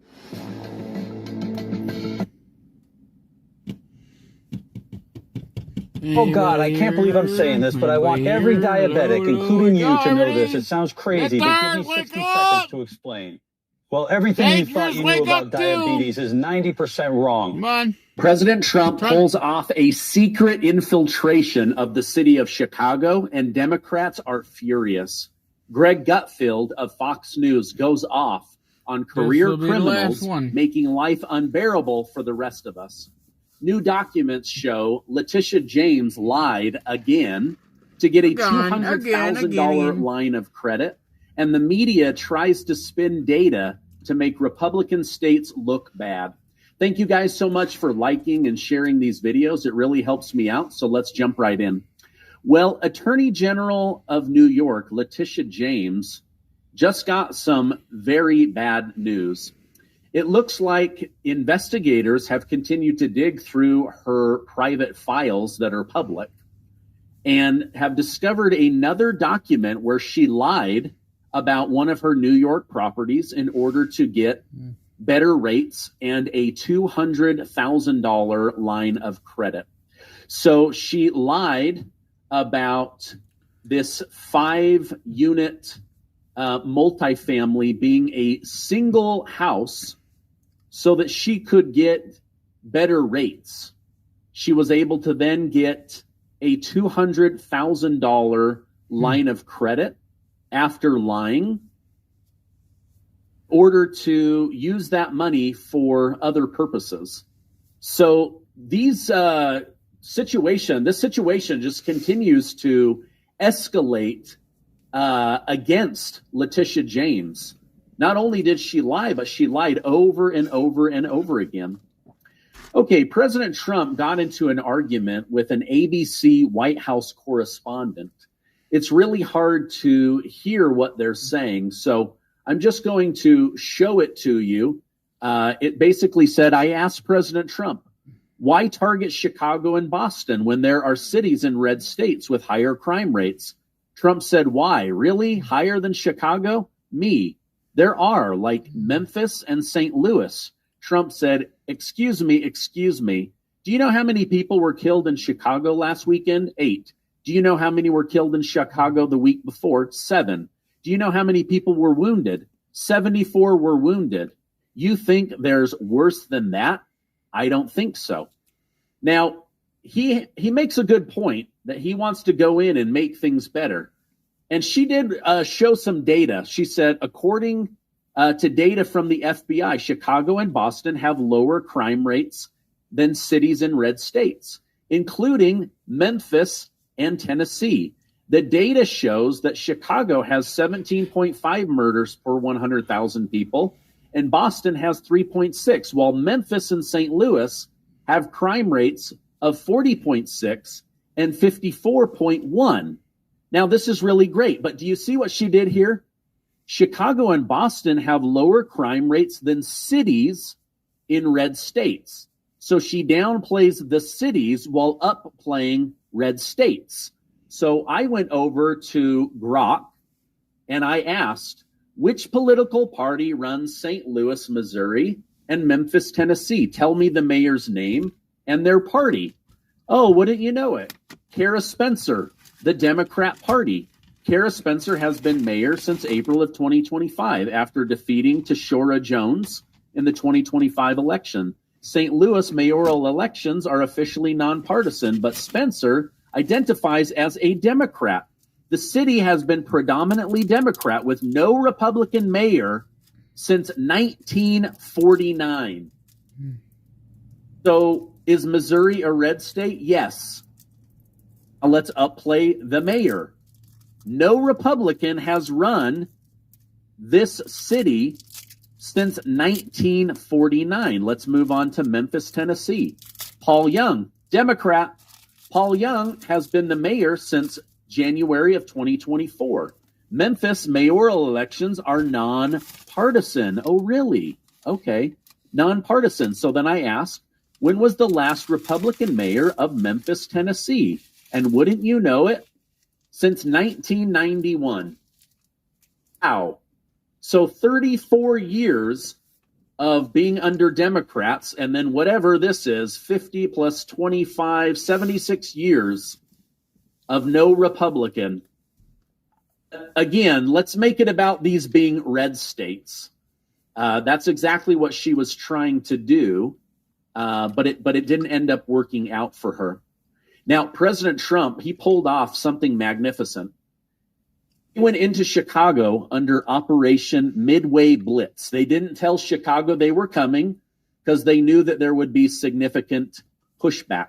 Yep. This ICE operation will target the criminal illegal aliens who flocked to Chicago and Illinois because they knew Governor Pritzker and his sanctuary policies would protect them and allow them to roam free on American streets. So this is a really big deal. Now, Chicago is obviously very mad. President Trump's administration launched Operation Midway Blitz, deploying federal immigration and ICE agents to Chicago to target undocumented illegal immigrants, particularly those with criminal records. In a crackdown on the city's sanctuary policies, the Department of Homeland Security claims the operation, named in honor of Katie Abraham, a 20-year-old killed in a drunk driving hit and run by an alleged undocumented immigrant, aims to remove the worst of the worst criminal illegal aliens in the city of Chicago. Most people in Chicago are extremely happy, unless you're in Democrat leadership. So Pritzker and Mayor Johnson are furious, and they have sharply criticized the operation as a political stunt rather than a genuine effort to clean up Chicago crime. Oh my gosh, give me a break. Okay, Governor Pritzker dismissed it as scare tactics, stating this isn't about fighting crime. That requires support and coordination, and noted the lack of formal communication from the Trump administration. His spokesperson, Matt Hill, accused the administration of orchestrating a reality TV show rather than collaborating in good faith on public safety. Senator Dick Durbin also condemned the operation, arguing it targets hardworking immigrants and wasting public resources. The operation has sparked protests in Chicago, with local leaders and activists decrying an overreach of federal government that threatens communities. Critics argue it prioritizes political posturing over crime reduction. Do you see how they spin lies? Lie after lie after lie. Yeah. Oh, this isn't tactics. Oh, if they really wanted to do crime, they would have coordinated with us instead of coming in the dark of night. Well, everybody already knows that they were against this, and that's exactly why they did it. So let me know in the comments. I think that this was a brilliant move. Yeah, this was like, oh, what? The Iran bombing situation where they came in the dead of night and they're already cleaning up the crime. But Democrats, they don't want this to happen. Why? Because it makes them look bad and it gives Donald J. Trump a win. That's why. It's the only reason why. All right, now, President Trump got some really great news today. Let me go over that with you. Breaking news, victory. The Supreme Court greenlights President Trump's massive illegal alien enforcement operation in Los Angeles. 6 yeses to 3 noes. This is a huge win. Justices Sonia Sotomayor, Elaine Kagan, and Ketanji Brown Jackson dissented. Essentially, what they did is they said that, yes, the President of the United States, Donald J. Trump, does have the authority to use the Department of Homeland Security, Border Security, local law enforcement, National Guard, and ICE to go in and remove illegal aliens that have no right to be in the United States of America. This is a huge blow to all of the whining and crying from Gavin Newsom and Karen Bass, the mayor. So President Trump just got the legal green light from the highest court in the land. Now, watch as lower courts try to block him again. But this is huge. This is an absolute game changer, an absolutely massive win for the Trump administration. Now, let me know in the comments, what do you think about this? I would definitely like to hear from you. I'm also going to point out really quickly to you why the American people voted for not hire an exterminator. Until you learn this trick to keep pests away, this genius college student from California. Why the American people voted for Donald J. Trump. Check this out.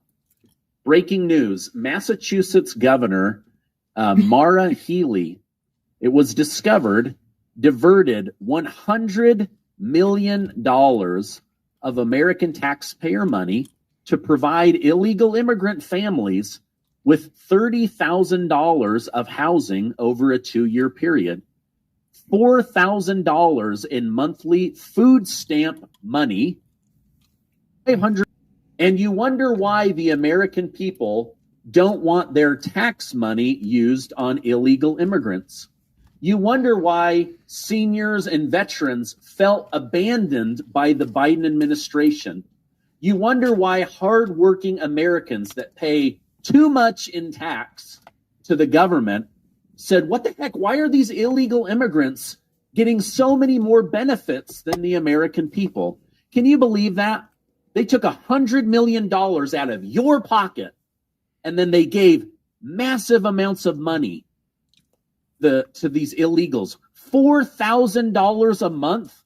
The average person on Social Security gets $1,200, and these illegals that had been in the country for 5 minutes were getting $4,000 a month. 4,000, Leticia. Food stamp benefits. Absolutely insane. This is criminal. Absolutely criminal. Okay, speaking of criminals, I want to go through a big story from Greg Gutfeld, something that you're going to not want to miss. But first, a word from today's video sponsor. If you're a homeowner, you need to listen to this. In today's AI and your equity is the target. Right, come on. Here's how it works. Criminals forge because he knows if he stays,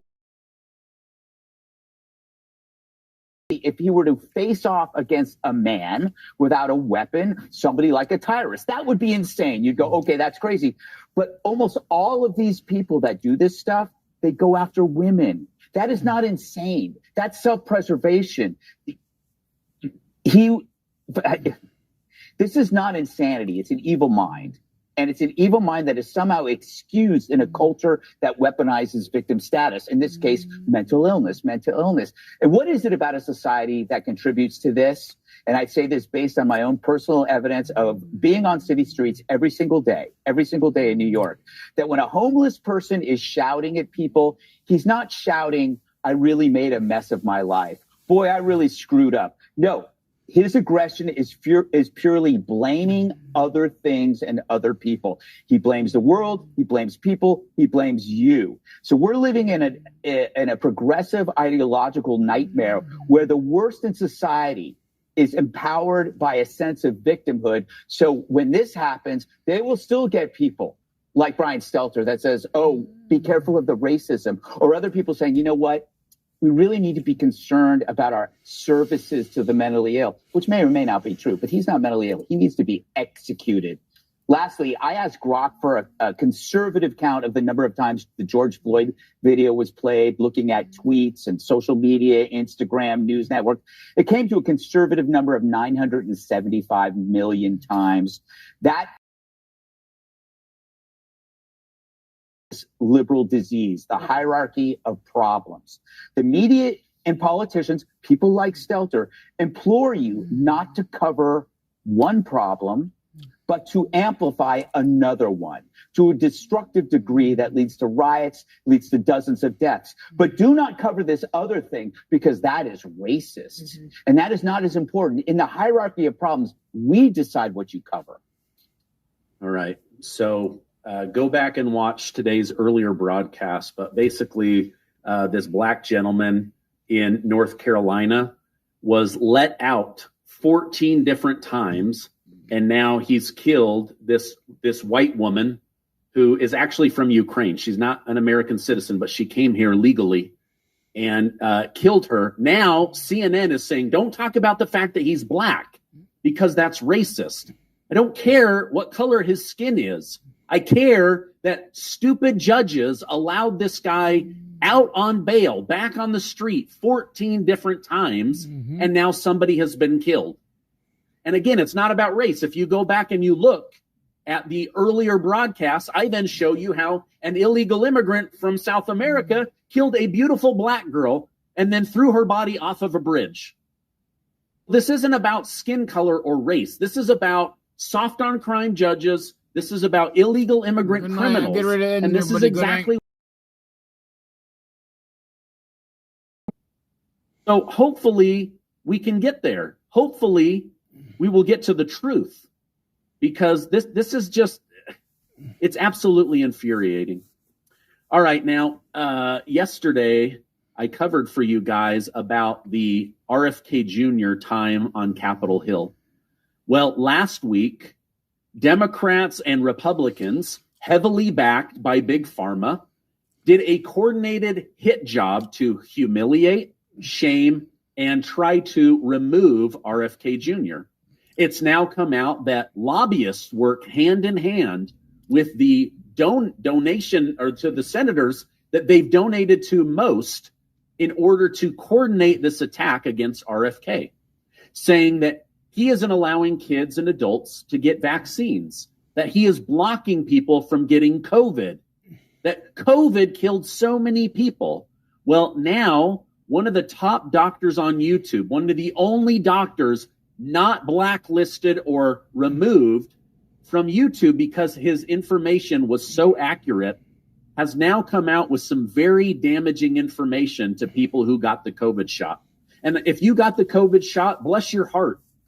You may be in for some rough years, but there are things you can do to get rid of the spike protein. But let me go ahead and bring this up, and let's listen to this together, because this is really incredible data that I...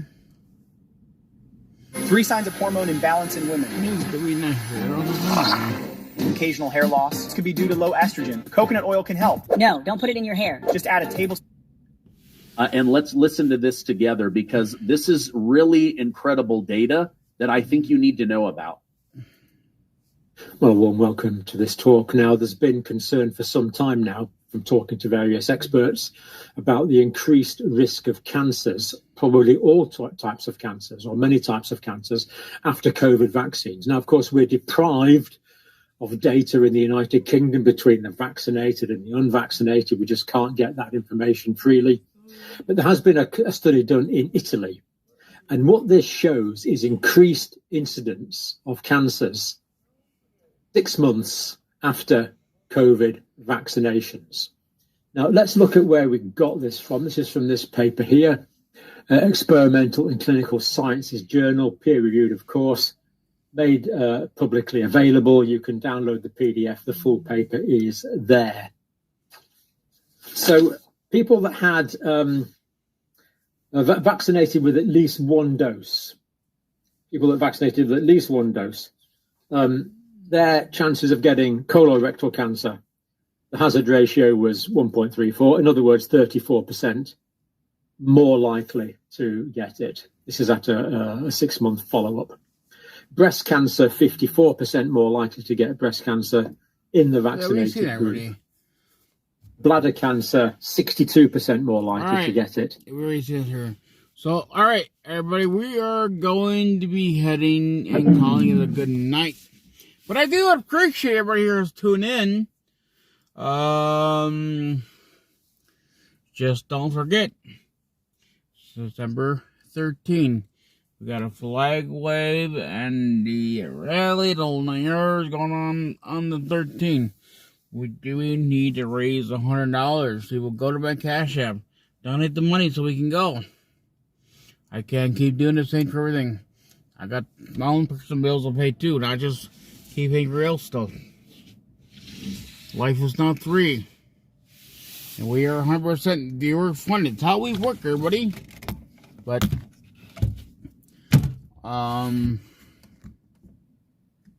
so if you guys really need to start helping out there, I mean, I'm doing everything I can do on my end. I can't financially keep affording to pay for everything here. So, I hope that y'all enjoy your night here. Hope you guys, I'm sorry about the whole issue with the technician problem we had. Good things that we're learning. So, you guys, I mean, we all know that the victim has made it very clear that Trump was not involved. For months now. Oh, Trump is not a pedophile. It's your fucking Democrats or pedophiles. Bottom line, your Democrats are pedophiles. Okay? Trump has nothing to do with this here. It's been very clear from the victims. Very clear. English, too. In case you guys didn't hear it. Alright, so I think I'm out there. I am gonna let you guys all go. You guys go have a good night. And I don't know. Let's see what new comes out. Every day is always new, but Trump team is doing an awesome job. But American people, we need to get your ass out and fucking September 11th. It's around the corner, everybody. You know, I challenge everybody to get out there a damn flag, do a flag wave. You know, I'm trying to talk to this team here. You know, we're supposed to go to the 13. I think we should do the 11 and the 13. Do 2 days. So, alright, everybody. God bless you. Good night.